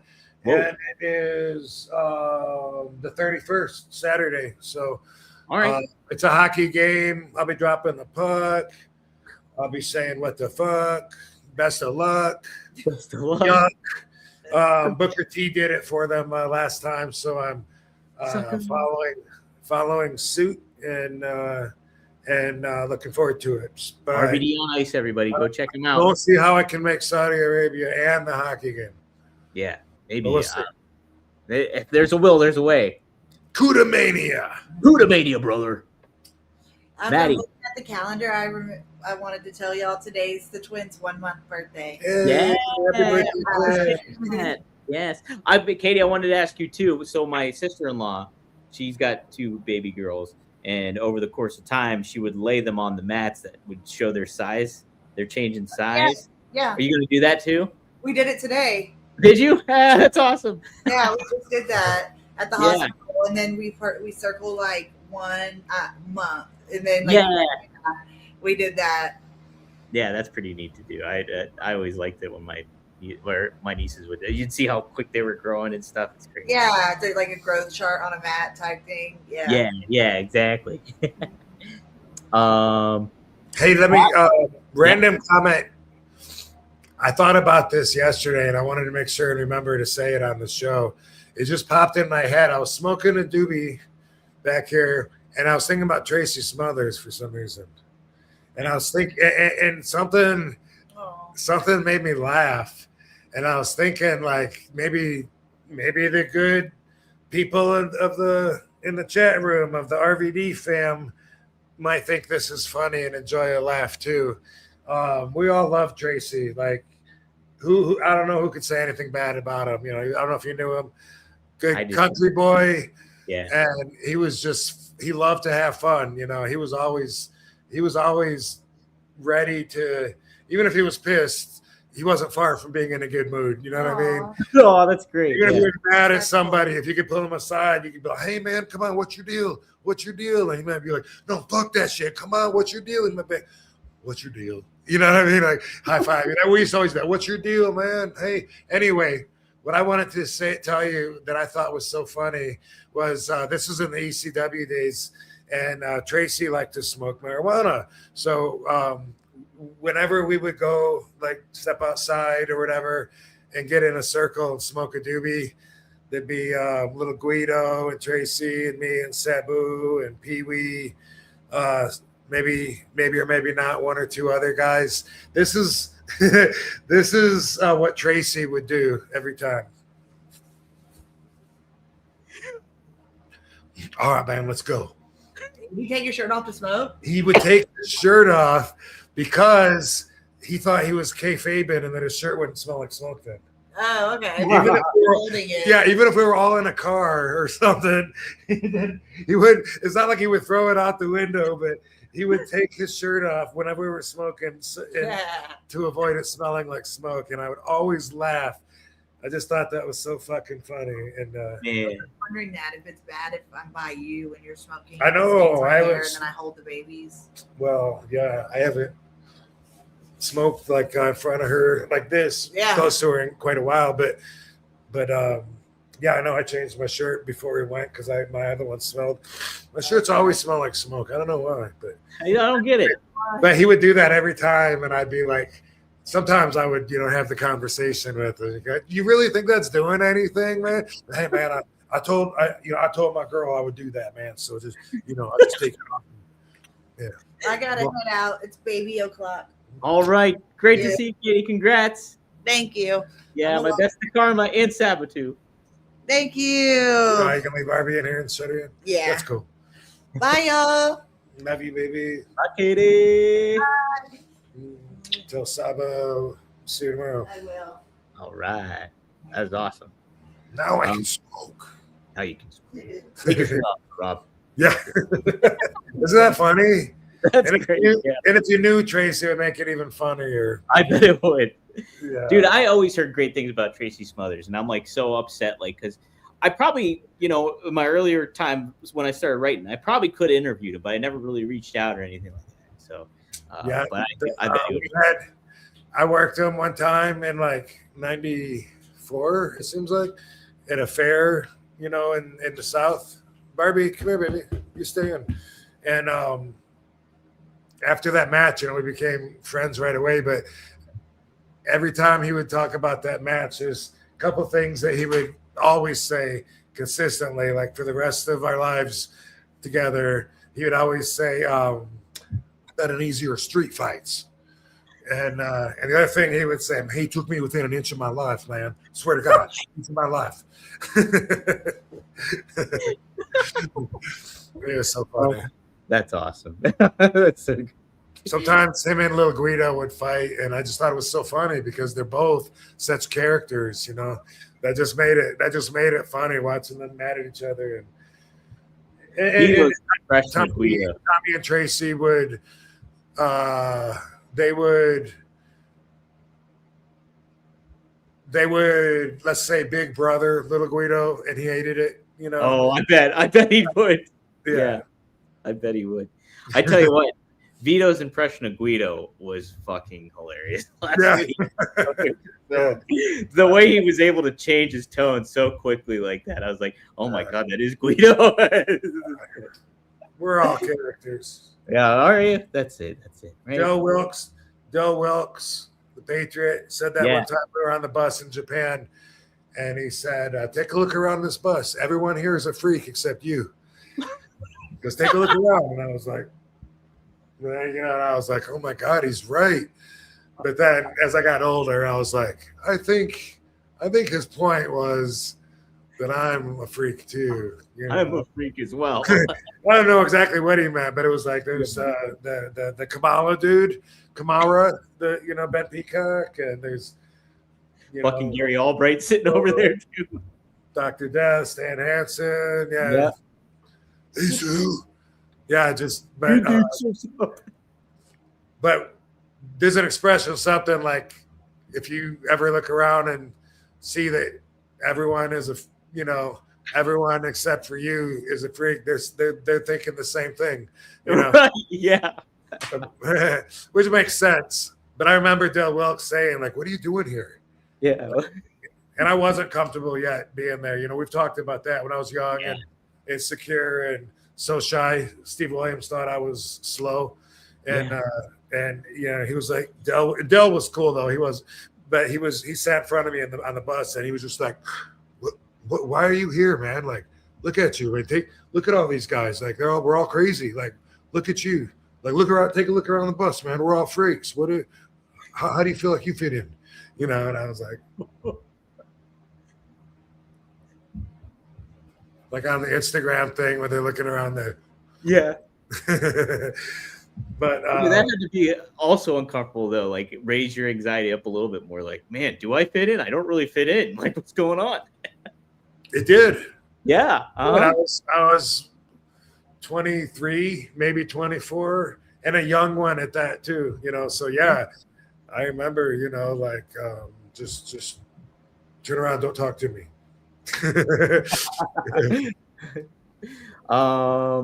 Maddie says he thinks Vince should return as Mr. McMahon. Wow. I don't know when you could do that necessarily. I saw something today. You know, some people are believing that they're having talks. You see any of that? I did not see any of that. No. I'm not saw- surprised though, whether that's true or not. I'm not surprised because my prediction for 2026 actually was Vince McMahon will make a return in some form or fashion in pro wrestling. I think he will. Oh yeah. Someone said, you know, Yeah. that TKO was having conversations and that they need him to save the direction or something. Who knows? Yeah. Who does know? Wow. That'd be a pretty big comeback. That it sure would. It definitely would. Holy I shit on all of you. Fuck you. Fuck you. fuck you. You're all right, Rob, but fuck you too over there. Yeah. Pat Ramondo, thanks for Canadian $2, eh? He says blazing and enjoying the content. Thanks, RVD. So he's smoking and he's got him, Rob. Yes. Right on. Yes. And then we have Maddie just saying nostalgia. No one will ever do it like RVD. So you hit his nostalgia fuse there, Rob. So thank you, Maddie. That's what happens when you live for centuries. Like it's that fucking movie when the you know what I'm talking about. You got to chop their head off to kill him. Walker or something. Or, yeah, like zombie. Yeah, but I was thinking of the maybe the Irish dude. I think it might be playing one of the Highlander. I was thinking of Highlander. I don't know if Irish dude's playing. You might be right though, because I never saw the Highlander movies, but don't they? Yeah, they live for like years. They just live for centuries and walk the earth and pretty, like vampires, I guess. But what is Drew McIntyre gonna? He's got an acting part of something coming up that I thought was awesome and ideal for him, but I don't know what. I can't remember. Oh, I'm not sure. Oh, I think he is in some sort of. Like, yeah, he's in some sort of movie that's kind of like that, isn't he? Coming, I think it's a Highlander remake, maybe. Okay, yeah, maybe. I think that might be it, Rob. If somebody in the chat knows, let me know. Let me know if somebody in the chat knows. This box sent to me from a company called Life Vantage, and it's health products, right? And anyway, they sent me a box of stuff, and I just wanted to say thank you on air for I don't know what a lot of it is yet, but it's a big heavy box full of product for me to try. Liquid collagen. Ooh. And, a bunch of that's what's so heavy, the liquid collagen. But it's something that Rick Bassman, if you guys know that name, reach out to him if you want to know more, because it's something that they wanted to know. You know, if I was interested in being part of them or whatever. But I just wanted to say thanks for that. I keep telling you, I got some stuff I'm working on. And maybe I'll have some details next week because we got RVD weed coming. We got RVD peptides coming. Peptides, really? And I love peptides. Yeah, we've been talking about peptides for a while. I remember you talking about. I manifested it. Believe it or not, it came to me. It came to me, and yeah, he come up on me. He come up on me. Yeah. So. Anyway, I found out there's a peptide named RVD. What? Yeah, I didn't even know because there's like 7,000 peptides or something. Is it named after you in specific, or does it so happen? No, but check out the function of the RVD peptide.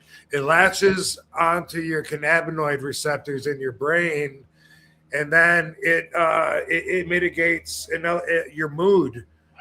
Mood and your energy, and I think maybe pain too. So it's very much like Look it up. Are you looking it up right now? I'm looking it up right now.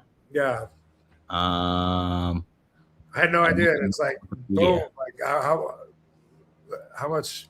It's a cannabinoid receptor. Its ability to act as a selective antagonist. I'm trying to see what it does. Speak up. We can't hear you. Okay. It's a cannabinoid receptor. Recently it was shown that RVD HPA, also called PEPCAN12, is a potent negative allosteronic modulator at CB1 receptors, together with other newly described N-terminally extended peptides. However, other research suggests that RVD heparinase may sometimes act as a positive allosteronic modulator of CB. I don't know what any of this means. Okay. I'm just looking it up on Wikipedia. So anyway, it helps regulate moods, and your endocannabinoid system does like everything. It's like a system that runs through your body and is in control of so much. But anyway, never knew. And besides that, also RVD brand peptides right around the corner. So I'll be talking to you about that. Hey, Bar, you're gonna go bark at the baby if I let you go. Come here. I'm hanging out. Anyway, pretty stoked about that, but I don't have the details to share with you yet. So hopefully next week. I like it. And hopefully we'll have hopefully by March, maybe middle of February, we'll have some RVD product out there. Pretty stoked about that. That's awesome. Heck yeah, man. Yeah. That'd be great. That would be great. Seth, thanks for the $20, my brother. Seth, everybody, just so you know, he does the RVD theme to the countdown song. A little higher. Check it out on Spotify. Support Seth out there. He says, you guys are looking good. Are the twins as chill as their parents? Do they have little personalities already? And has Saba broken any tables yet? No, Saba hasn't broken any tables. I mentioned within a couple hours of being born, she already had her first ambulance ride and scared everybody. Just over sticking her tongue out, but they both do that. They stick their tongue out all the time. They're gonna be a tag team that does that. Yeah. By the way, I know people love to do that, but to me, it seems like, with exception, because like some people, I get it, or I get what they're saying when they do that or whatever, but it's way overdone. And for 90% of the time that I see it done, I'm always thinking like they're doing that because they don't have anything else to do. Regular people, when they're taking pictures on Instagram, they're like, or, either they'll be like, or they'll be like, and either way, like, okay, I get it, but it's in my opinion, it's way overdone. But that's just my opinion. What do I know? I don't even have tattoos. So I think when people stick their tongues out like that and they do that, they're making you want you to think that they're crazy. And they might not be crazy. I guess so. And regular people do it, or girls, if they're taking photos. Are you down? Yeah. I guess, they want you to think they're crazy. That's their crazy. That's them tapping into their crazy. Ooh, they're so crazy. That's what I think too. Ooh, they're so crazy. Ooh, you're so crazy. Good job. Ooh. Sloth Bernstein, thanks for the $5. He says in the Sabu doc, he had a PlayStation 5. Can you tell us what game Sabu played? Congrats on fatherhood, RVD. No. I have no idea. The only game I know of was way back that Sega, and it was the Super Fire Pro Wrestler. Yeah. Super Fire Pro Wrest. But we played the fuck out of that ourselves with each other, and so that's how I know. I have no idea what else he played. I can't even imagine him playing video games. That's really weird. Yeah, wonder why. Maybe I'll reach out to Joe Clark. Maybe he'll know. I'm gonna ask him too, because that doesn't seem like, but whatever. Every once in a while he surprises me. Right? Yeah. And by the way, that was Sabu in the ring. this would have fit in earlier with the conversation. We were talking about how I was training. It wasn't about remembering shit, especially when the Sheik was there. There was nothing set up. You were, Right. wrestling, right? One good way to keep your mind in the moment instead of in plans when you're wrestling Sabu, one good way to keep your mind guessing is the fact that Sabu would throw the entire plans out every time anyway. Like he would be notorious about it, no matter, like if we'd have a tag match, me and him against the Dudleys or Eliminators or whatever. And if we talk about ideas beforehand, 98% chance Sabu's going to forget them. And then he'll do some of them, but it'll just be all mixed in different orders and stuff. And he'll do something, and you're like, I thought we were going to do that, like going home before and because he was like that, that always kept you guessing. Yeah, which is great. With Yeah. wrestling unpredictable, and Sabu, what a character he was already at that point. So sometimes he would do it on purpose too. I bet he did it with a lot of younger guys, like when he'd wrestle a lot of younger guys. Like I'm sure they would, hey, I got a plan, I want to do this and this and this. Like Sabu, I could imagine be like, oh yeah, let's do it, and then he just fucks with them in the ring or whatever. Yeah, totally. Sometimes you do it to me. Yeah, I bet, right? So, A wrestling historian, thanks for the Canadian $2. He says, is there anybody else in AEW you'd want to wrestle AEW?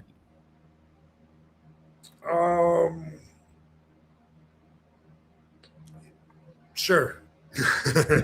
What do they have? Yeah, I don't know. I liked my match with Swerve. Could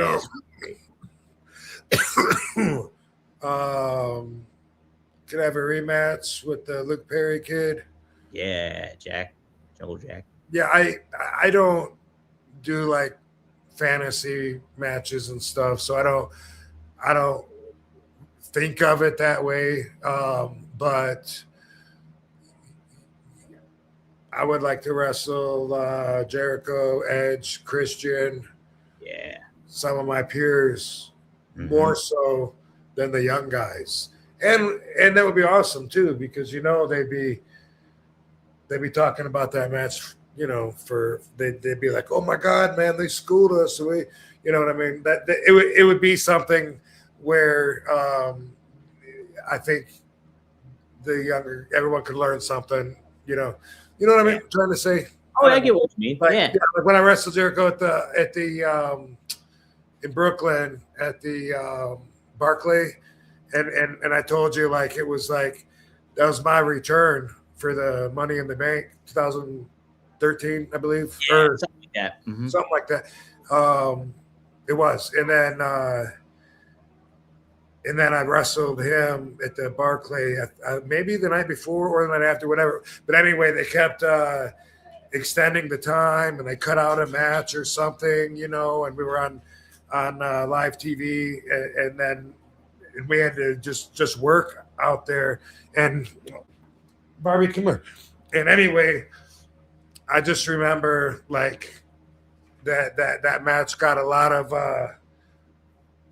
high praise, and a lot of people were saying they enjoyed it and that they learned a lot, because it probably wasn't like two new young guys working, you know what I mean? Like, right. The story we told or however we, did it was probably different in a way that was nostalgic, maybe. Nostalgic, absolutely. I don't know. It's a different kind of pace for like. Also, Brian Cage, he's like one of the like most talented.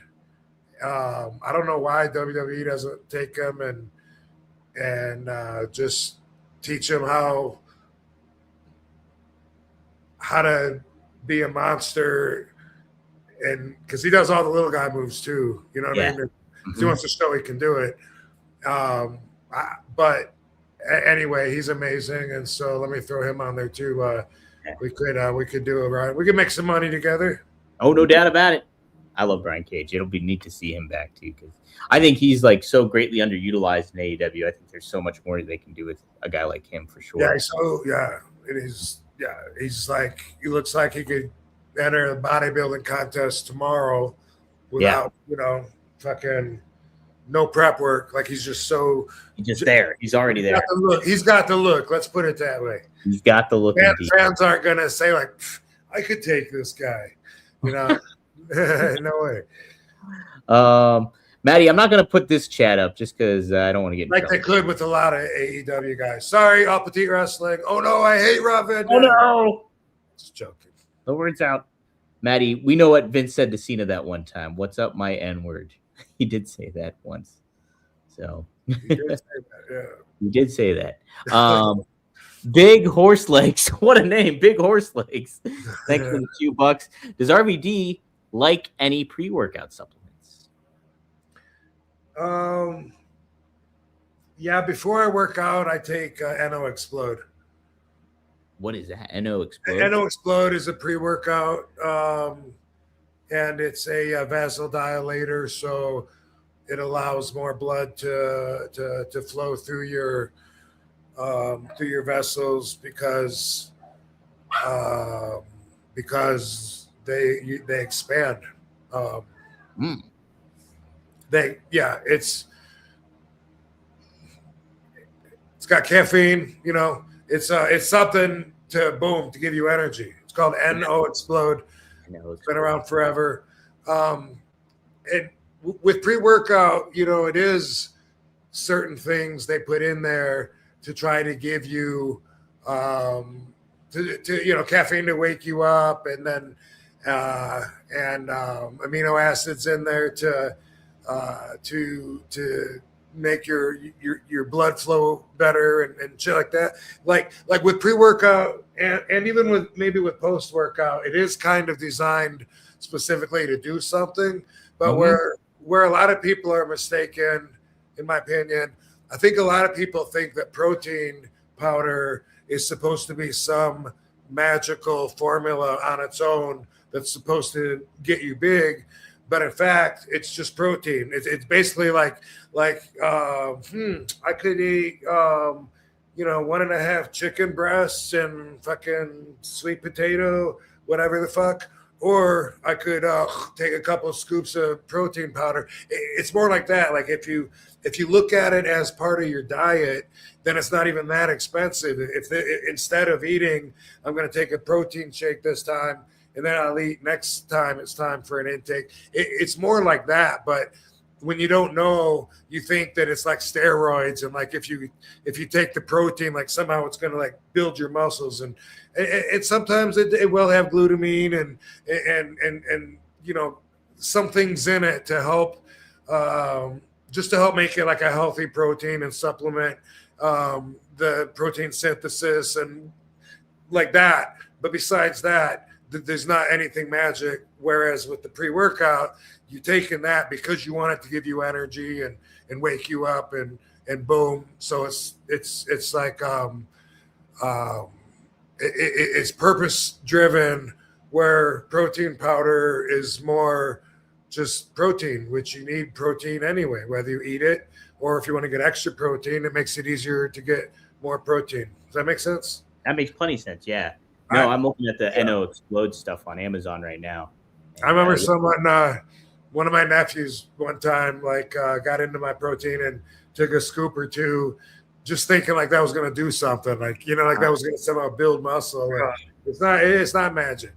No, it isn't magic. Yeah. It definitely takes a little added stuff if you want to do if you're doing protein, you got to work out too. Also, sometimes I'll take what's called a burn it up, and that's from my longtime friend John Drake, who sends me supplements all the time from MASS, M-A-S-S. It's Muscle and Sports Science. We've shown you some of the products. One of them is an energy little pill. It's a thermogenic. I don't usually take those together because that's too much for a healthy heart. Well, if you got a healthy heart, it's not as bad as if you got an unhealthy heart, but it's not good for blood pressure. But anyway, Sometimes I'll take them throughout the day too. And Burn It Up is cayenne pepper is what it's made from. Oh, wow. So it's like a different route. It's not like I'm redundant with caffeine in that manner. And so that's something. Sometimes I'll take a Burn It Up if I need energy. Could be at a signing and I just want to wake up, or it could be before I go to the gym if I don't have any NO Explode or pre-workout. Wow. All right. Man, good stuff. Good info. Yeah, NO Explode. If you guys are interested in pre-workout stuff and check it out. It's on Amazon. NO Explode. Type it in. Man, got to give a shout out to Dan Tony J910. He gave us $50, Rob. Whoa! New sponsor. Wow, about that. And he Give says, him Rob, his own 15 minutes. yeah, He gets his own 15 minutes. his whole 15 minutes. Yeah, Rob Van Dam. That's all. That's all he wanted to say. So thank you, Thanks Dan. for joining us, dude. Glad Really to be here. Absolutely. Happy Monday to you. Happy Monday indeed. Feel free to chime on in anytime. If you want to ask a question, I'll always keep my eyes peeled for you too. You get a free question, no doubt, on us after that. Jeez, man. Hey, TN Couponer says, learned so much from this live stream. So cool. That's awesome. Awesome. That's what we all about. I'm gonna recommend 5 things here.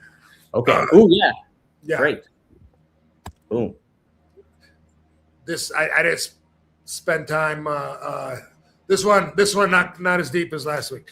Just we talked about the First Amendment auditors, the cop videos that I watch. I'm going to recommend a few of them, just if you want to check them out. My favorite is called Honor Your Oath Investigations. Honor Your Oath Civil Investigations. Jeff Gray. He's the guy that has a little sign that just says, God bless the homeless and the homeless vets. And you would be so surprised to see how bad people freak out and whether it's people that want to get him out of their sight or their cops that want to arrest him, thinking that what he's doing is illegal. But it's great to see the reaction. He has cameras that they don't know about, and it records them. Good job, Jeff. And if I would have taken time, I would have thought of some more specific. But off the tip of my head, what I could write here, there's one that I watched called First Amendment Protection Agency. This dude, he goes around and he films marijuana dispensaries. He's out on the sidewalk by the road, and he just stands there with a camera. And of course, people are very upset about it. But you'd be surprised at how many people are positive that it's illegal for you to film them without their permission. Why do people think they know that? Like, where does that come from? Like, are they born with that knowledge? Because so many people are so sure it's a federal offense. I'll call the police on you. And it's amazing. But that guy, if they're not rude to him and they just say, hey man, what's going on? What are you doing? Then he'll say, well, let me ask you a question. Do you support our Constitution? And then if they say, yeah, he says, well, what I'm doing out here is I'm stress testing the First Amendment right to freedom of press, and saying, I'm trying to find people like you that support it too. And they'll be, oh, okay. But they're always, like, hey, don't put me on there. You can't film me. And anyway, that's one that I recommend.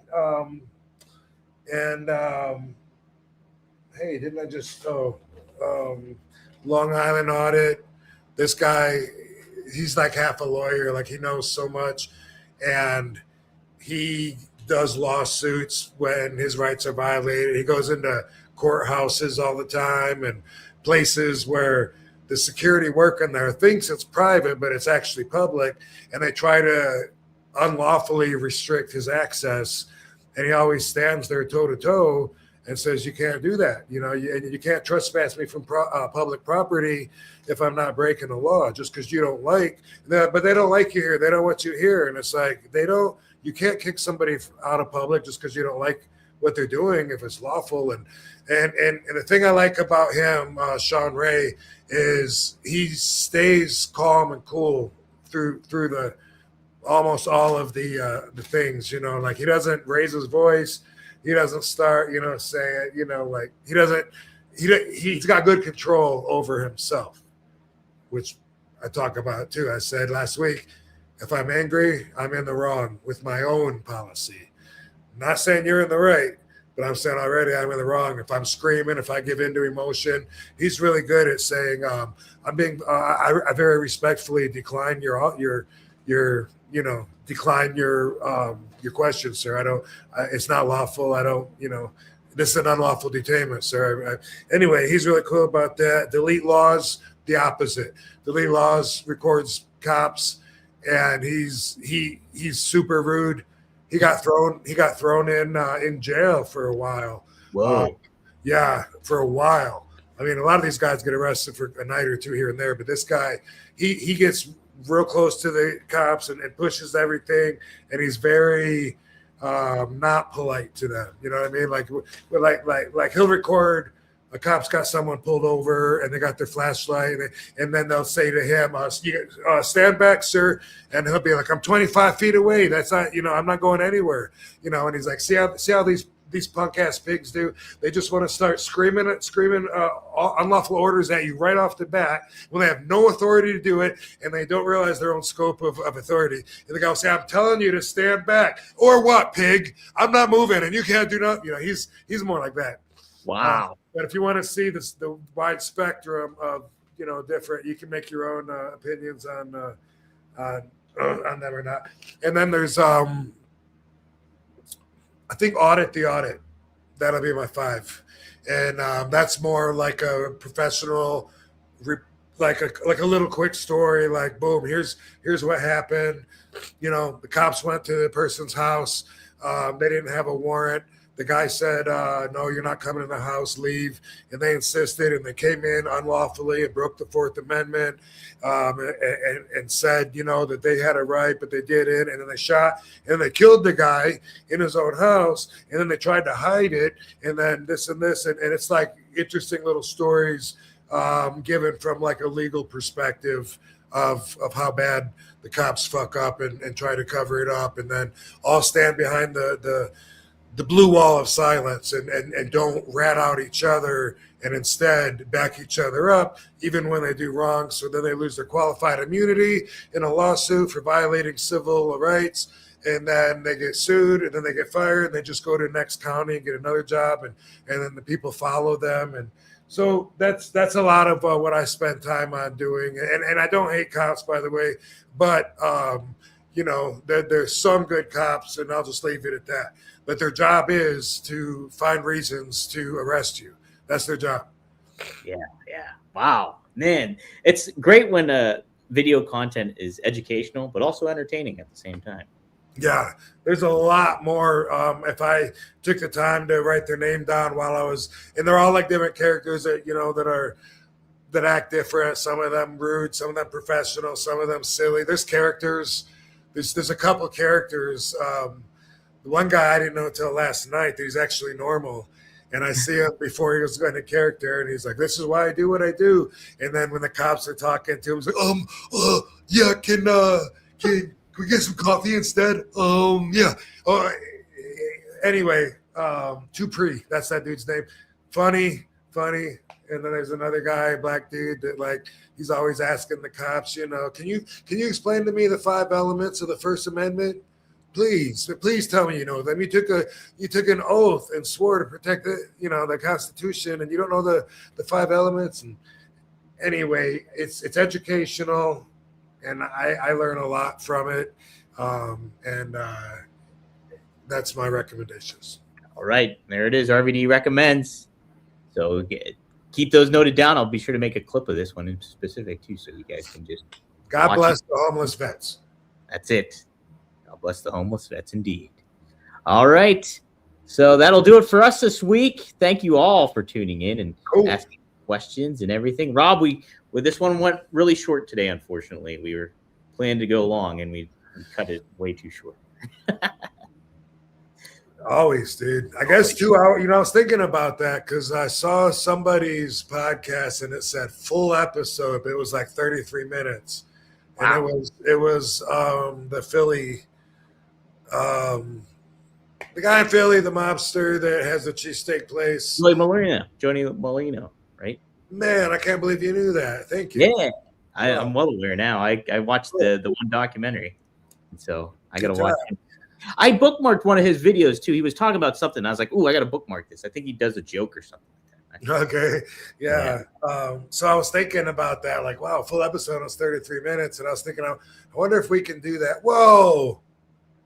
I swear to God, we got to talk about this on another episode. The universal algorithm that's constantly freaking me out because everything is connected now, not just to my devices, but to my brain. But anyway, my Alexa screen just fucking gave me an ad for NO Explode. What? Crazy. Yep. That is not a coincidence. Nope, not at all. Not at all. You know, I used to look at that as synchronicity, but it's manipulated synchronicity. And so that's like, is there a difference? You know, is there a difference between the way the algorithm works online and the way it works in the universe? Even when it comes to synchronicity, is it all the same? It's like it's becoming one and the same. It is, isn't it? It's a little scary. A little scary. It is, because all the time I talk about something and then boom, an ad pops up on it. And I used to be like, whoa, and now I'm like, no, that's intentional. Like the phone is hearing me. I don't hate it. I mean, it is convenient, you know. Mm-hmm. It's all to sell you stuff, and like you keep. Yeah, I mean, hey, I gotta remember I need paper towel. Oh, okay. Oh, hey, thanks. Amazon says, "Do you need? Who needs paper towel? Who's got it? Everybody? Who's got it?" Yeah. But anyway, yeah, NO Explode, yo. Hey, yo. All right. Yes. Be sure to follow RVD on X at The Real RVD. Follow me on X at Dominic D'Angelo. Subscribe to the RVD's YouTube channel. Subscribe to RVDTV.com. Support us in all that malarkey. Give us 5 stars on any of the podcasts you listen to. And support our stuff, too. That's it. Cool, Rob. This has been fun. Yeah. Always is. But yeah, that's what I started to say was, could we do 33 minutes? Then I was like, I think it takes us 2 hours to fucking. It does. It just feels like we have we have a conversation, and then at about 2 hours, it's like, all right, you're tired. It seems. By the way, the last 2 weeks, I had the longest pee experiences of my life. The last 2 times. I was waiting the last 40 minutes for you to. And then I always look at the phone at the end, and you're like, I gotta pee, and I was like, damn it, I missed this text. Yeah, I didn't know you were going. The time I went before, but yeah, the last 2 times it stuck out in my mind afterwards. Like, oh my god, like this is twice as long as a regular pee. I can't believe how long I'm standing here, and my stream is still strong. What the fuck? I should be recording this. How am I not getting this? This is amazing content. Yeah, I love you. Oh, all right. What else? Oh, well, so also just San Jose this weekend. So, look at my fucking appearance page on robvandam.com. That's what you do, because we got a shitload of posters up, and I think if he added there's another 2 or 3 he had to add today, but yeah, robvandam.com. That's Rob Van Dam.